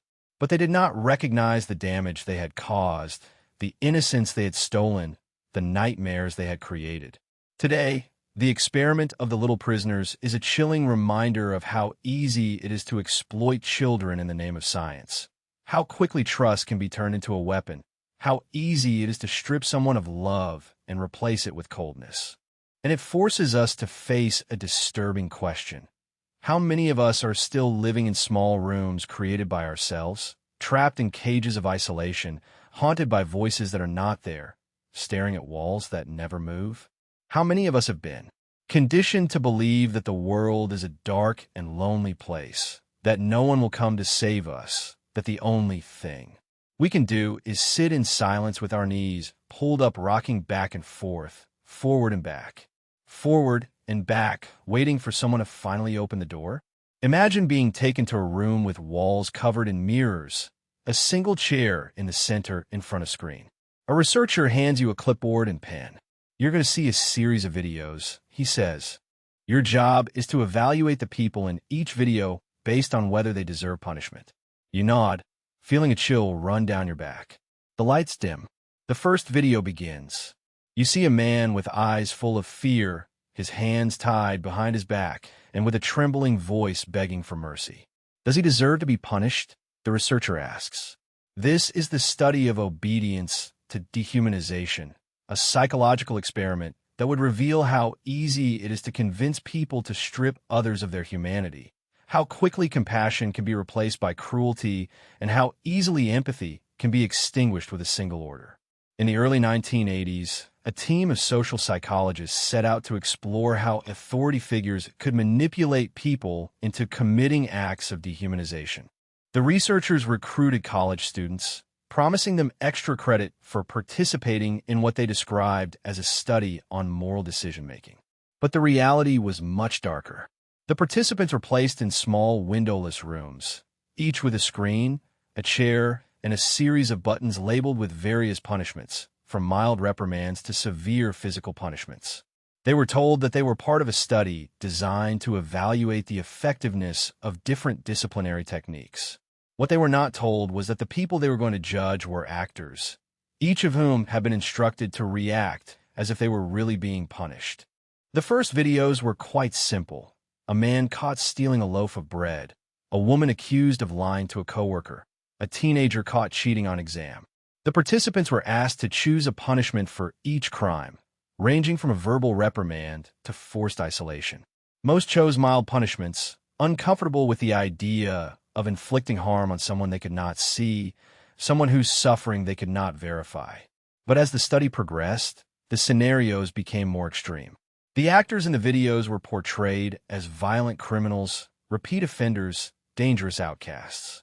The researchers presented them as inferior beings, as threats to society, as people deserving of punishment who needed to be controlled. And the participants began to change. They began to choose harsher punishments, pressing buttons that caused screams, moans, and cries for help. The actors writhed in pain, their faces contorted and their voices hoarse from screaming so much. "Please stop," they begged. "I can't take it anymore." But the researcher remained calm, impassive, with the folder in his hand. "Please continue," he said. "The study requires you to continue." Some of the participants hesitated, their fingers suspended over the buttons and their eyes looking nervously around the room. "Are they really hurting them?" one asked. "Are you sure this is okay?" But the researcher reassured them by reminding them that the people in the videos were criminals, that they were dangerous, that they deserved to be punished, and most of the participants obeyed. At the end of the study, almost all participants had chosen the maximum punishment at least once, pressing the button that provided the most intense pain, the button that caused the loudest screams, the button that left the actors sobbing, trembling, begging for mercy. When the study ended, the researchers revealed the truth. That the people in the videos were actors, that the screams were pre-recorded, that the entire experiment had been a test of obedience, a test of how easily people could be manipulated into committing cruel acts. Some participants were horrified by what they had done, with pale faces and trembling hands, unable to believe how quickly they had been convinced to inflict suffering on another human being. "I didn't want to hurt them," one said. "I just thought they deserved it." Others tried to justify their actions by insisting that they were only following orders, that the researcher had told them to do it, that they could not be held responsible for the suffering they caused. "I was just doing my job," one said with a downcast gaze and a muffled voice. "I was just following instructions." But the most chilling part of the study was the ease with which participants had been convinced to dehumanize the people in the videos. The speed with which they had gone from feeling empathy to feeling nothing. The ease with which they accepted the researchers' approach that the actors were less than human, that they were criminals, threats, people whose suffering did not matter. Today, the study on obedience to dehumanization continues to be a disturbing reminder of how easily our sense of compassion can be eroded, of how quickly we can convince ourselves to see others as less than human, of the ease with which we can justify cruelty when an authority figure tells us that it is justified and forces us to face a chilling question. If a man in a white coat told you to press a button that would harm someone, if he told you that that person deserves it, if he assured you that it is for a greater good, would you do it? Would you press the button? Would you listen to the screams? Would you tell yourself that they deserve it, that it is necessary, that you are just following orders? And if you did, what kind of person would you become? And would you be able to look in a mirror again without hearing those screams, without seeing those faces, without feeling the weight of your own hand pressing that button again and again and again? Imagine yourself tied to a metal chair with your wrists bound and your ankles immobilized. The room is dark and the air smells of sweat and fear. In front of you is a control panel, a series of buttons labeled with the numbers 1, 2, 3, 4, 5, each representing a different level of electric shock. You hear a voice crackle through a speaker. When the light turns red, press the button, the voice says. If you don't, you will receive a shock. You swallow saliva with difficulty, your gaze fixed on the panel and your fingers trembling on the buttons. The light turns red. This is the electric cage experiment, a psychological study that would reveal how quickly a person can be conditioned to obey, how easily fear can become a leash, how quickly the human mind can be broken by the simple threat of pain. In the 1960s, a group of behavioral psychologists became obsessed with the concept of learned helplessness, the idea that people, like animals, could be conditioned to accept suffering as inevitable, that they could be trained to believe that they had no control over their own pain. They decided to test their theory. They recruited a group of university students, offering them a small remuneration to participate in what was described as a study on decision-making. But when the participants arrived, they were led to small, windowless rooms, each with a single metal chair bolted to the floor. The participants were told to sit and wait. The doors were locked behind them. After several minutes, the room filled with static. A voice echoed through a hidden speaker, cold and emotionless. "You are now part of a study on decision-making," the voice said. "Your task is simple. When the light turns red, press the button. If you don't, you will receive an electric shock. The level of shock will increase with each failed response." The first shock was mild, a brief jolt that felt like static from a carpet. The second was stronger, a sharp prick that made the participants gasp, shrink, and grab the chair's arms.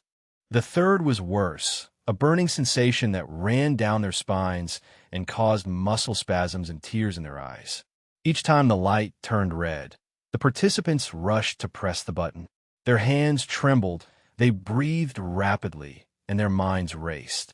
But as the shocks became stronger, some began to falter. Their fingers failed to press the buttons. Their hands trembled too violently to respond in time. The shocks became more intense, more frequent, more unbearable. Soon, some participants stopped pressing the buttons altogether. They sat still, paralyzed in their chairs, with wide eyes, expressionless faces, and tense bodies, waiting for the shocks, preparing for the pain. They had surrendered. They had accepted pain as inevitable. They had learned nothing would change their destiny. The researchers watched from behind one-way mirrors, taking notes, recording each participant's reaction, each shudder, each scream, each moment of surrender. They had demonstrated their theory that people could be conditioned to accept suffering, to believe they had no control, to renounce their sense of agency under threat of pain. But the real horror came after the experiment's end. When the participants were finally released, some refused to leave. They sat in the metal chairs staring at the control panels, with their eyes blank and their hands gripping the arms of the chairs as if they were still preparing for the next discharge.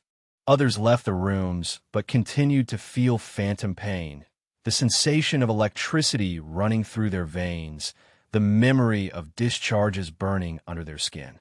Some developed tics, muscle spasms, involuntary spasms that persisted long after the study ended. Years later, some of the participants spoke about what they had experienced, describing how the electric cage had changed them, how it had taken away their sense of control, how it had made them feel like prisoners in their own bodies. "I still feel the discharge sometimes," one said, rubbing his wrists as if trying to erase the memory of metal restraints. "I still hear the voice. I still see the red light. I still feel that jolt, that burning, that moment when I realized that whatever I did, the pain was coming and there was nothing I could do to stop it." Today, the electric cage experiment remains a disturbing reminder of how easy it can be to condition the human mind, how quickly pain can become a leash, how soon a person can be convinced that they have no control over their suffering. And it forces us to face a chilling question. How many of us are still sitting in our own electric cages, waiting for the next discharge, preparing for the next jolt, convinced we have no power to change our destiny? How many of us have been conditioned to believe that pain is inevitable, that suffering is deserved, that the red light will always be there, that the discharge will always be there, that there is no way out, that there is no way to escape, that there is no way to resist? And if that is true, if the electric cage is inside our minds, then how can we free ourselves? How can we escape the pain when we cannot even see the walls, when the red light is always on, when the discharge is always coming, when the voice is always saying, "You have no control, you have no choice, you have no way out"? Imagine yourself sitting in a room with two other people, a rubber ball bouncing between all of you. You laugh, you smile, you feel included, part of a group. The ball comes to you, you throw it to the next person, they throw it back, but then, without warning, the game changes. Of passing it. They keep throwing it back and forth, as if you were not even there. You try to catch their eye, get their attention, remind them that you are still part of the game, but they do not look at you. They don't talk to you. It's as if you've become invisible. This is the social ostracism experiment, a psychological study that would reveal how quickly a person can be made to feel as if they don't exist, how easily inclusion can become isolation, how quickly belonging can become a ghost. In the early 2000s, a team of social psychologists set out to study social exclusion's effects. The setup was seemingly simple, a ball-throwing game involving 3 people. The real subject of the study was always the third person, the one who didn't know that the other 2 were actors with instructions to exclude them without explanation. At first, the game proceeded normally. The ball was passed following a predictable pattern from person to person. But after a few minutes, the actors began to ignore the real participant, throwing the ball only between themselves, as if the third person was no longer there. The effects were immediate and profound.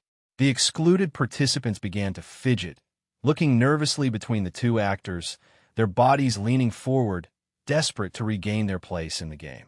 Some tried to reinsert themselves by calling, waving, reaching for the ball. Others retreated with slumped shoulders, heads bowed, and eyes fixed on the ground. The feeling of being invisible, of being erased, of not being worthy of recognition, hit them harder than they had expected. But the experiment did not end there. After the ball-throwing game, participants were asked to complete a questionnaire designed to measure their emotional state. They were asked to rate how they felt about themselves, how much they felt they belonged, how much they felt valued, how much they felt they mattered. The results were chilling. Even after only a few minutes of being excluded, participants reported feeling deeply lonely, rejected, worthless. They described feeling as if they no longer existed, as if they had been erased from reality, as if the other 2 people in the room had conspired to convince them that they were nothing. But the researchers were not finished. In a follow-up study, they took the social ostracism experiment to a new level, placing participants in a virtual catch game called Cyberball. This time the exclusion wasn't even real. It was a computer simulation. The participants were told that they were playing with 2 other people, but in reality, they were playing with a computer program that had been programmed to ignore them after the first few passes. Despite knowing that they were not interacting with real people, the participants still experienced intense feelings of rejection, isolation, and uselessness. The pain of being excluded was so powerful that it nullified logic, reason, and even the knowledge that the other players did not exist. One participant, Hannah, 22 years old, described how the experiment had unearthed memories of childhood bullying, being the last girl chosen for sports teams, and being ignored by her classmates in the dining room. It was like being 8 years old again, she said with her eyes full of tears, as if she were invisible, as if she didn't matter. Another participant, a 34-year-old man named Daniel, said that the experiment reminded him of the months after his divorce, when his friends stopped inviting him to gatherings and did not answer his calls or text messages. I began to wonder if it was real, he said. If people could pretend I wasn't there, then maybe I wasn't there. But the most disturbing aspect of the social ostracism experiment was not only how quickly people could be made to feel invisible, but how long those feelings lasted. Even after the game ended, even after the actors revealed they had instructions to exclude them, even after the researchers explained that the experiment was designed to study the effects of rejection, the participants could not get out of their heads the feeling of being unwanted, unloved, and invisible. In follow-up interviews conducted weeks later, many participants reported persistent feelings of loneliness, anxiety, and depression. Some found themselves avoiding social situations for fear of being ignored again. Others questioned their own worth, their own value, and their own existence. If they could pretend I wasn't there, one participant said, maybe I wasn't really there to begin with. The researchers tried to frame the study as a revelation of how deeply human beings crave social connection and how quickly feelings of exclusion can erode self-esteem. But they failed to recognize the damage they had caused, the seeds of doubt and uselessness that they had planted in the minds of their subjects. Years later, some of the participants would reflect on how the experiment had affected them, how it had changed the way they saw themselves, and how it had made them question their own visibility in the world. It's like I never came back from that room, said one participant with a hollow voice and his gaze lost in the void. It's like I'm still there, waiting for someone to throw the ball back to me. Today, the social ostracism experiment stands as a disturbing reminder of how fragile our sense of belonging can be, how easy it is to shatter our self-esteem, and how quickly a person can be made to feel like a ghost in their own life. And it forces us to face a chilling question. How many of us are still playing catch with people who refuse to throw it back? How many of us are still sitting in rooms full of people who look at us as if we weren't there, who talk around us as if we didn't exist, and who act as if our presence, our very existence, is meaningless? And how many of us have begun to believe it? How many have begun to fade, to disappear, to become ghosts in our own lives, convinced that we don't matter, that we are invisible, that we are nothing? And if that is true, if we're really nothing, then what happens when we finally stop trying to catch the ball? What happens when we finally stop trying to communicate, we stop talking, and we stop trying to be seen?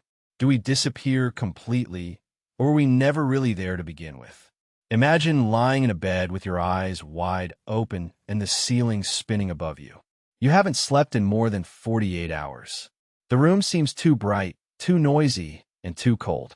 Your skin crawls with phantom sensations, as if invisible insects were crawling on your arms. The shadows in the corners begin to move, turning into faces that whisper your name. You blink, shake your head, try to clear your mind, but the whispers do not cease. This is the sleep deprivation study, a psychological experiment that would reveal how quickly the human mind can fall apart when deprived of what it needs most: sleep. In the 1960s, researchers set out to study the effects of extreme sleep deprivation on cognitive function, emotional stability, and overall mental health. They recruited a group of volunteers, all healthy, all young, all willing to endure days, even weeks, without sleep in the name of science. The setup was simple but brutal. The participants were placed in small, windowless rooms, each equipped with a single bed, a chair, a table, and a relentless series of blinding fluorescent lights that never dimmed. The researchers watched from behind one-way mirrors, taking notes, and followed every spasm, every yawn, every lapse. The first 24 hours passed without incident. The participants felt tired but functional, yawning, stretching, and rubbing their eyes. But at 36 hours, the first signs of cognitive impairment began to appear. Speech became confused, thoughts stirred, and simple tasks such as buttoning a shirt or tying shoelaces became Herculean efforts. At 48 hours, the hallucinations began. The shadows in the corners turned into spiders crawling on the walls. The voices in the distance became whispers calling the participants by their names. Some began to hear music that did not exist. Disturbing and dissonant melodies resonated in their minds. Others began to see faces on the ceiling, on the walls, and in the mirrors, faces that stared at them with wide eyes and mouths open as if screaming silently. The researchers recorded everything and took notes as the participants' minds fell apart in real time. The subject reports seeing insects crawling on the floor. One note reads, "The subject appears to be conversing with an imaginary figure." Another reads, "At 72 hours, the participants' bodies began to break down. The muscles twitched involuntarily, the hands trembled, and the knees buckled. The eyes reddened and were surrounded by dark, purple circles. Some participants could not keep their eyes open, nor could they sleep, trapped in a waking nightmare, stuck in perpetual exhaustion." One of the participants, a 24-year-old man named Mark, began to walk around the room with his gaze fixed on a point, as if looking for something invisible. "They are watching me," he said, his voice trembling. "They're in the walls. I can hear them breathe." He pressed his ear against the wall, hands trembling, jaw clenched. "They're coming for me." Another participant, Lisa, a 19-year-old woman, began to sob uncontrollably, with her knees pulled up to her chest and rocking back and forth. "I can't close my eyes," she said in a threatened voice. "If I close my eyes, they will catch me." At 96 hours, most participants had fallen into total psychosis. They spoke to people who weren't there, saw things that did not exist, and shouted at invisible figures only they could see. Some became aggressive, punching walls, demanding to be let out, convinced the researchers were torturing them. The researchers watched everything, scribbling notes, capturing every moment of madness, every cry, every whispered conversation with imaginary ghosts. They justified it as science, as data, as evidence of what sleep deprivation could do to a human mind. But they ignored the obvious, that they were torturing people, that they were destroying mind for the sake of numbers and graphs, that they were creating trauma under the guise of research. When the study ended, the participants were allowed to sleep. Some slept for more than 24 hours straight, waking up disoriented, confused, unable to distinguish dreams from reality. Others refused to sleep for fear of what they might see behind their closed eyelids, for fear that the hallucinations would haunt them in their dreams. Years later, some participants spoke about the lingering effects of the study. They described recurring nightmares, hallucinations persisting even in the waking world, paranoia that never completely disappeared. One participant, now in her 30s, described waking in the middle of the night, soaked in sweat, convinced the faces she had seen on the walls were still watching her, waiting for her to close her eyes. Today, the sleep deprivation study remains a disturbing reminder of how easy it is to fracture the human mind, how quickly reality distorts, and how easy it is to lose sanity when we are deprived of what we need most. And it forces us to face a chilling question. How many of us already live in a state of sleep deprivation, staggering through life in a fog of exhaustion with heavy eyes, a frayed mind, and haunted by shadows that shouldn't be there? How many of us are just one sleepless night from falling into that abyss, from losing touch with reality, from seeing faces on the walls, from hearing whispers in the dark, from wondering if we're still dreaming or if we have already woken up in a nightmare? Imagine sitting in a chair with electrodes attached to your temples and wires snaking down your arms. You're surrounded by screens, each of which shows images, faces, words, and symbols too fast for you to understand. A man in a white coat is behind you, with a folder in his hand and his gaze fixed on your face. You're going to perform a series of tasks, he says. You may feel in control, but you are not. We have it. This is the puppeteer experiment, a study that would reveal how easy it is to manipulate human behavior, how quickly it can be overridden, how easily a person can be made to question whether they have ever been in control. In the 1970s, a team of cognitive psychologists became obsessed with subliminal messages and their potential to influence behavior. They believed that, by bypassing the conscious mind and targeting the subconscious directly, they could implant suggestions, alter thoughts, and even control actions without the subject being aware of it. They decided to test their theory. The researchers recruited a group of volunteers, all of whom were told that they would be participating in a study on decision-making and memory. But the reality was much darker. The participants were led to dark, windowless rooms and seated before large computer screens. Electrodes were placed on their temples, arms, and neck, ostensibly to monitor brain activity. But the real purpose of the electrodes was to administer small electrical impulses perfectly synchronized to the images appearing on the screens. The experiment began with simple tasks, pressing buttons in response to visual cues, repeating words, following instructions. The researchers recorded the participants' reactions, their movements, their muscle spasms, every little detail. But then, without warning, the real test began. The screens began to flicker faster. The images appeared in rapid succession, so fast the conscious mind could not keep up. Faces appeared and then disappeared. Words flashed and disappeared. The symbols flashed in a barely perceptible manner. The electrodes emitted small discharges, synchronized with certain images, words, and phrases. The participants had no idea that they were being conditioned, that their brains were being reprogrammed, or that their actions were being controlled. Then the final phase arrived. The screens went black. The room went silent. The researcher took a step forward, folder in hand. "Now we want you to perform a series of tasks," he said. "They won't know why they are doing them, but that's not important. Just follow the instructions." One participant, a 23-year-old woman named Emily, was told to get up, walk to the door, and turn the doorknob 3 times. She did it without hesitating, with a lost look and an absent expression. "Why did you do that?" the researcher asked. Emily frowned and said, "I don't know. I felt like I had to."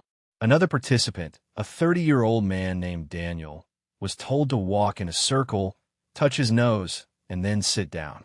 He did it without hesitation, as if he were a puppet moved by invisible threads. "Why did you do it?" asked the researcher. Daniel blinked, his eyes full of confusion.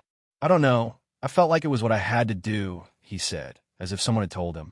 The researchers watched, taking notes, recording every action, every response, every moment of doubt. They had demonstrated their theory that human behavior could be manipulated, that actions could be controlled, and that free will could be overridden by subliminal signals and electrical impulses. But the real horror came after the experiment ended. The participants were released and told they were free to leave. But days later, some of them began to report strange experiences, moments in which they felt as if they were being controlled, as if someone was pulling the strings, as if they no longer had control over their own minds. Emily woke up in the middle of the night and found herself standing in the kitchen, staring at the refrigerator door, her hand frozen in the air.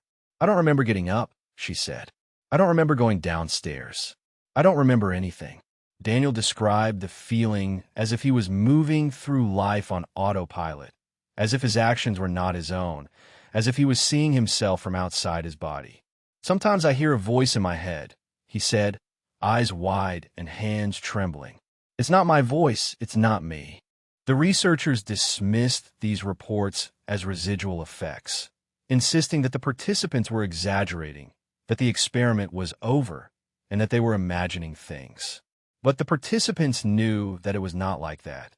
They knew that something had changed, that something had been implanted in their minds, and that they were no longer the same people who had entered those rooms.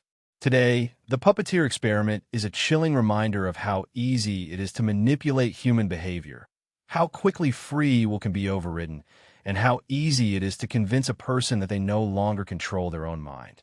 And it forces us to face a terrifying question. How many of our actions are truly ours? How often do we move through life as puppets, following orders that we don't remember receiving, performing tasks that we don't remember agreeing to, reacting to signals that we don't even notice? And if our minds can be controlled so easily, effortlessly, so completely, then who is really pulling the strings? Are we even aware that we are being controlled? Imagine yourself standing in front of a mirror, staring at your own reflection.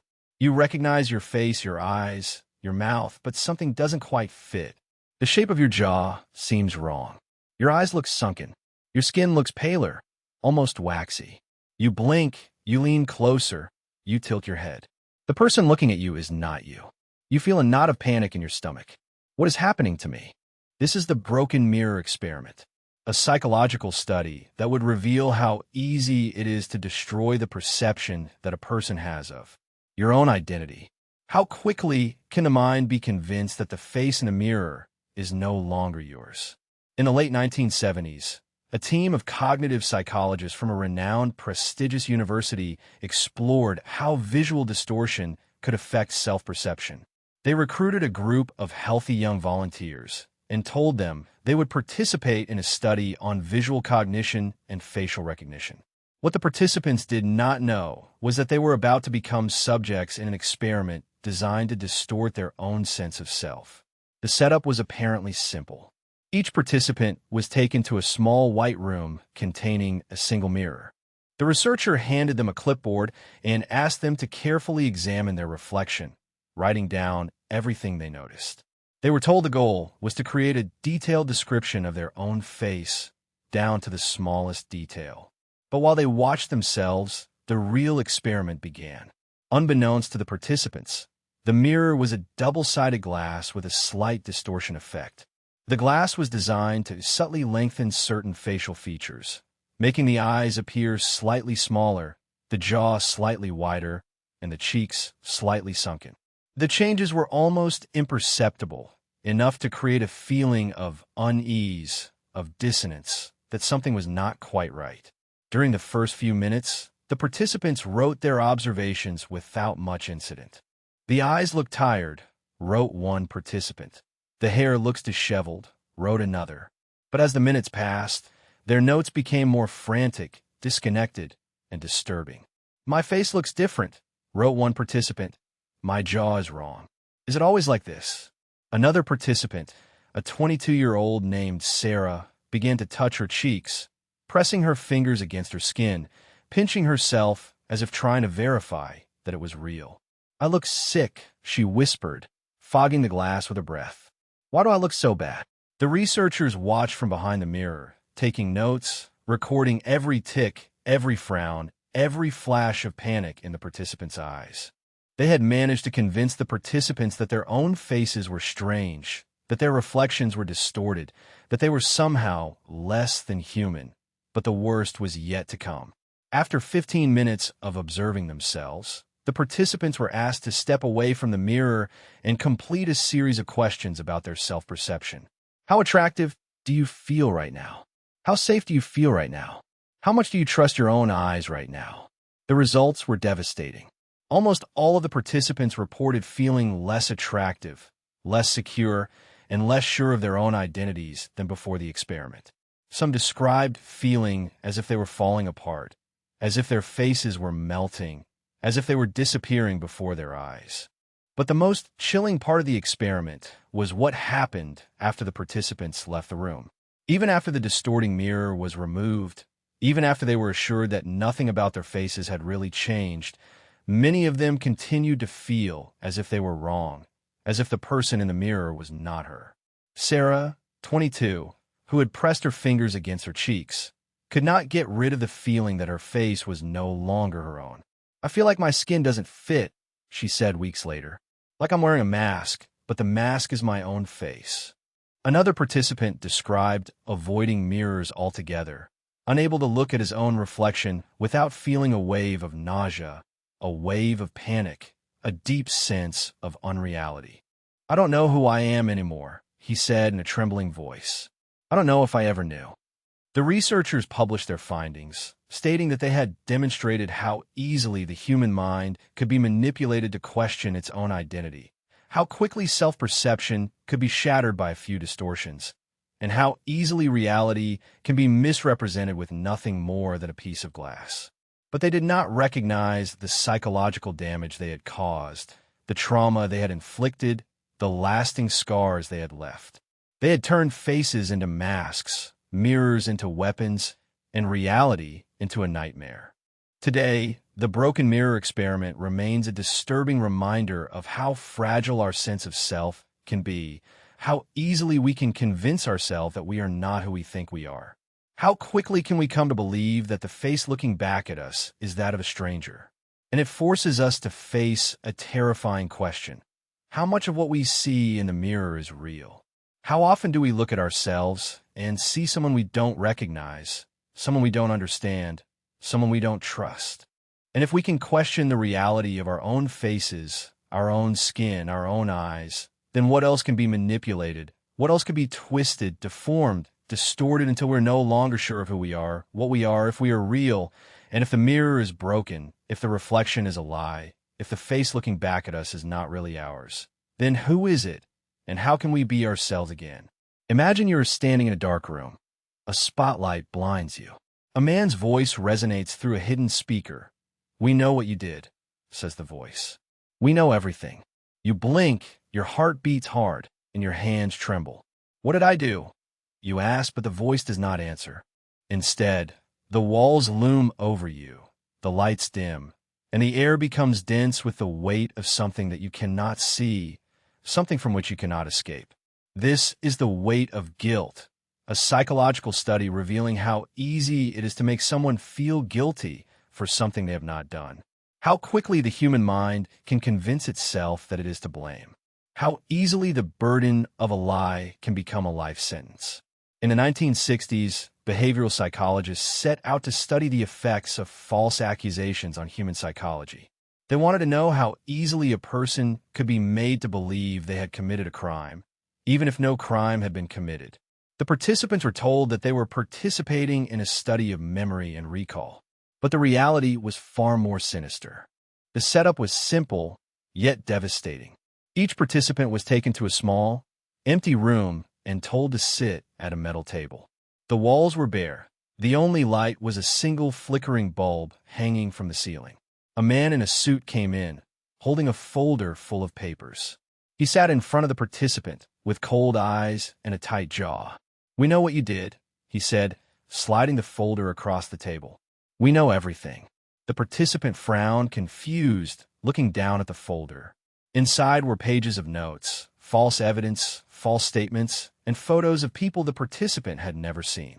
The man in the suit leaned forward, his gaze fixed on the participant. "Tell us what you did," he said. "Tell us why you did it." Some participants laughed nervously, insisting that they had done nothing wrong. Others demanded to know of what they were being accused. But the man in the suit only repeated the same words. "We know what you did. We know everything." The interrogation continued for hours. The man hammered with the same questions over and over, raising his voice and with an increasingly cold and threatening tone. "Why did you do it? Who helped you? Where were you that night?" For some participants, the pressure was too much. Their minds began to crumble. Their sense of reality faded as the voice kept sounding incessantly, a relentless attack on their sanity. Some began to doubt their own memories, wondering if they had done something terrible and simply forgotten it. A 24-year-old participant, Lisa, began to cry in the middle of the interrogation. "I didn't do anything," she said, tears running down her face. "I didn't do anything, I swear." But the man in the suit just shook his head with a satisfied smile. "You did it," he said. "You just don't remember." Another participant, a 19-year-old named Alex, began to question his own sanity. "I don't remember doing anything," he said, his hands gripping the table's edge. "But maybe I did. Maybe I don't remember it. Maybe." The researchers watched from behind a one-way mirror, taking notes and recording every tremor in the participants' voices, every eye movement, and every drop of sweat rolling down their foreheads. They were proving their theory that guilt could be manufactured, that a person could be made to believe they were guilty of something they had never done, that the weight of a false accusation could crush the mind as effectively as the truth. But the real horror came after the experiment ended. The participants were told that they were free to leave, that it had all been a lie, that they had done nothing wrong. But for some, the damage was already done. Lisa, the 24-year-old who had sobbed during the interrogation, refused to leave. "I need to confess," she said, with empty eyes and a dull voice. "I need to make things right." Alex, 19, who had begun to doubt his own memory, stopped attending class, stopped returning calls, stopped leaving his apartment. "I can't stop thinking about it," he said later, his voice trembling. "I keep hearing a voice that tells me I did something terrible. And now I can't remember if it was real or not." Years later, some of the participants continued describing the sensation of being watched, as if the man in suit was still out there waiting to confront them, waiting to accuse them, waiting to make them confess something they hadn't done. Today, the weight of guilt from the experiment remains a disturbing reminder of how fragile the human mind can be, how easily our sense of reality can be manipulated, how quickly our memories can be misrepresented and turned against us. And it forces us to face a chilling question. How many of us carry guilt for things we never did? How many of us have been made to believe that we are to blame, that we are guilty, that we deserve punishment for crimes we never committed? And if we can be convinced to feel guilty about something that never happened, then what else can we be convinced of? How many of our memories are real, and how many were planted by someone else, someone in a suit, someone with a folder, someone who said, "We know what you did. We know everything." And if we keep carrying that guilt, that weight, that burden, how can we get rid of it? How can we forgive ourselves for something we never did? Imagine being taken to a room with dazzling white walls and a smooth, cold floor under your feet. There is nothing in the room. There are no windows, no furniture, no clocks, no sounds. Just 4 white walls and a single fluorescent light that never flickers, never dims, never goes out. "We need you to stay here for a while," says a voice that resonates through a hidden speaker. "Stay still, don't say anything. We will be watching you." Then the door locks behind you, and you are left alone. This is the empty room experiment. a psychological study that would reveal how quickly the mind can fracture in the absence of stimulation, how quickly reality can crumble when there is nothing to hold on to, how easily a person can be driven to the edge of sanity by nothing at all. In the 1960s, a group of behavioral scientists became obsessed with the concept of sensory deprivation, the idea that stripping away all external stimuli can cause the mind to fall apart, create its own realities, and lose control of time, space, and itself. They decided to test this theory. The setup was as simple as it was terrifying. Each participant was placed in a room devoid of any sensory stimuli. The walls were painted pure white, the floors white, the ceiling white. There were no windows, no furniture, no decorations, nothing but a single, blinding fluorescent light that hummed incessantly, without dimming or changing. The participants were told that they would be in the room for a while, but they were not given any indication of how long they would be there. The only instructions were to sit still, remain calm, and wait. And so they waited. The first hours passed without incident. The participants walked around the floor, rubbed their eyes, hummed songs to themselves. They tried to keep their minds busy. But as the hours stretched on, the silence began to take on a weight, a density, a texture. It pressed on them like a suffocating blanket that swallowed every sound, every thought, every breath. After 12 hours, some participants began to show signs of severe psychological distress. A 32-year-old woman named Laura began to talk to herself, her voice echoing in the empty room, bouncing off the walls like a disturbing lullaby. "There is too much silence," she whispered, rocking back and forth on the cold white floor. "There is too much emptiness." Another participant, a 25-year-old man named Jar, began to walk in circles, his gaze fixed on the room, looking for something, anything to hold on to.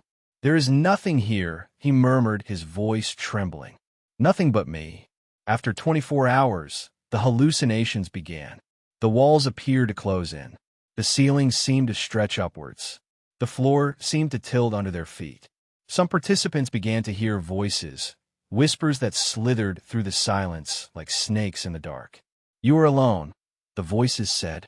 "No one is coming." A 28-year-old woman named Megan claimed that she saw shadows moving along the walls, dark, faceless figures that slipped into her peripheral vision. "They are looking at me," she said, pressing her back against the wall, with wide eyes and breathing in shallow gasps. "They are everywhere." Another participant, a 21-year-old man named Kyle, began to completely lose his notion of time. He could not remember how long he had been inside the room. He did not know if it was day or night. He did not remember how his own voice sounded. "Am I still real?" he whispered, looking at his hands and turning them as if he saw them for the first time. "Am I still here?" The researchers watched from behind one-way mirrors, taking notes, recording each spasm, each chill, each whispered word. They had demonstrated their theory that sensory deprivation could take a person to the edge of madness, that a room devoid of stimuli could become a prison for the mind, that silence could become a weapon as sharp as a knife. But the true horror came after the experiment ended. When the participants were finally released, some refused to leave. They stood at the door looking at the empty room, with empty eyes, pale faces, and trembling hands. "I can still hear the voices," said Laura, her gaze fixed on the white and empty walls. "They're still there." Jard refused to speak for days, his gaze fixed on a point in the distance, as if looking through the walls, through the ceiling, through time itself. "There is nothing here," he finally said in a flat, empty voice. "Nothing more than nothingness." Megan developed a severe agoraphobia. Unable to leave her apartment, unable to be near other people, unable to look at blank walls without feeling that they were closing in on her, that they were suffocating her, that they were crushing her under the weight of all that empty space. Today, the empty room experiment is a chilling reminder of how fragile the human mind can be, of how quickly reality can dissolve in the absence of stimuli, of how easy it is for a person to be driven to madness by nothing more than silence, stillness, and the absence of time. And it forces us to face a disturbing question. How many of us are already living in empty rooms created by ourselves, looking at blank walls, listening to whispers that do not exist, wondering if we are still real, if we're still here, and if we are still sane? How many of us have become prisoners of our own minds, locked in spaces that feel too empty, too silent, too still? And if the walls begin to close in, if the whispers get louder, if the shadows begin to move, how do we know if it's real? How do we know if we are still here? How do we know if we ever were? Imagine yourself sitting alone in a small, dark room. The walls are covered with photographs, faces of people you do not know, their eyes staring at you, unblinking. A man enters with a folder. "We need you to write a letter," he says, sliding a piece of paper and a pen across the table. An apology letter. You look at the paper, your heart beating hard and your palms sweating. Apologize for what? You ask, but the man does not answer. He stands there, waiting, watching, a cruel smile twisting at the corners of his mouth. This is the unforgivable experiment, a psychological study that would reveal how easy it is to make a person believe that they are guilty of something they never did. How quickly remorse can be manufactured. How easy it is to convince a person that forgiveness will never come. In the late 80s, a group of researchers decided to study the psychological effects of false guilt and forced confessions. They wanted to see how far a person could be taken to apologize for an imaginary crime, how much pressure would be needed to break them, how much shame could be inflicted on them before they begged for forgiveness. The participants were told that they were part of a study on emotional memory and conflict resolution. They were taken to small, dimly lit rooms, each with a table, a chair, and a series of photographs pinned to the walls. The photos were of strangers, men, women, and children, all looking straight ahead, with expressionless faces and empty eyes. A researcher entered the room with a folder in his hand, a cold and empty look. "These are the people you have harmed," he said, pointing to the photographs. "These are the people you have harmed." The participants looked around, frowning and shaking their heads. "I do not know these people," one said. "I have not harmed anyone." But the investigator limited himself to denying it with his head. "Yes, they did it," he said. "It is just that they do not remember it." But they do. They remember everything. For hours, the participants were forced to sit in those rooms looking at photos and listening to voice recordings amid sobs. Voices that said things like, "Why did you do it? How could you do this to me? You have ruined my life." Some participants shouted at the voices, insisting that they had done nothing wrong. Others sat in silence, their hands trembling and their eyes darting around the room as if looking for an exit. One participant, a 24-year-old young man named David, started crying after 20 minutes.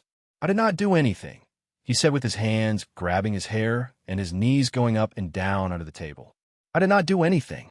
Another participant, a 32-year-old woman named Julia, began to tremble, her teeth chattering as if she were freezing. "Please," she said, looking at the investigator with red and swollen eyes. "Please, just tell me what I did." But the investigator did not tell her. He only kept pointing at the photographs, the empty faces, the eyes that never blinked, the mouths that never moved. "They know what you did," he said. "They know it, and they will never forgive you." After several hours of this relentless psychological assault, the participants were given a pen and paper. "Write a letter of apology," the investigator said. "Write it to each and every one of the people in these photographs. Tell them what you did. Tell them how much you regret it." David's hands trembled as he wrote. The pen slipped from his fingers, and the ink stained the paper. "I'm sorry," he wrote again and again. "I am very, very sorry." Julia stared at the paper for a long time, with a lost look and breathing in short, sharp gasps. "I do not know what to say," she whispered. "I do not know what I did." The investigator stood there watching, waiting, a cold smile curving his lips. "You know what you did," he said. "It is just that you do not want to admit it." When the experiment finally ended, the participants were told that they were free to leave. But many of them refused to leave, sitting at the table looking at the photographs and the crumpled letters in their fists, with tears running down their faces. "Please," David said with a broken voice. "Please forgive me." Julia collapsed on the floor, her head in her hands, sobbing uncontrollably. "What have I done?" she repeated again and again. "What have I done?" Years later, some of the participants were still talking about the experiment, describing how the feeling of guilt had never really left them, how they kept feeling that they had done something terrible, something unforgivable, something that they could not remember, but that they could not forget. One of the participants described waking up in the middle of the night, soaked in sweat, and convinced that the faces in the photographs were looking at him from the walls of his bedroom. "I hear them," he said, his eyes wide open and his hands clenched into fists. "I hear them say, 'Why did you do it? Why did you hurt us? Why did not you say you were sorry?'" Today, the experiment of the unforgiven continues to be a disturbing reminder of how easy it is to manufacture guilt, how quickly a person can be made to believe that he is guilty of sins that he never committed, the ease with which shame can be used as a weapon, and the ease with which forgiveness can be denied. And it forces us to face a chilling question. How many of us are still sitting in small, dark rooms surrounded by faces that never blink, never move, never speak, waiting for us to ask for forgiveness, waiting for us to confess, waiting for us to admit things that we never did? How many of us have been made to feel guilty for crimes that we did not commit, for sins that we did not commit, for errors that we never committed? And if they made us feel guilty for things we never did, how do we find redemption? How do we repair the damage? How do we forgive ourselves for crimes that never happened? And if we cannot, if forgiveness is never granted, how do we escape the weight of that guilt? How do we leave it behind and move on? How do we free ourselves?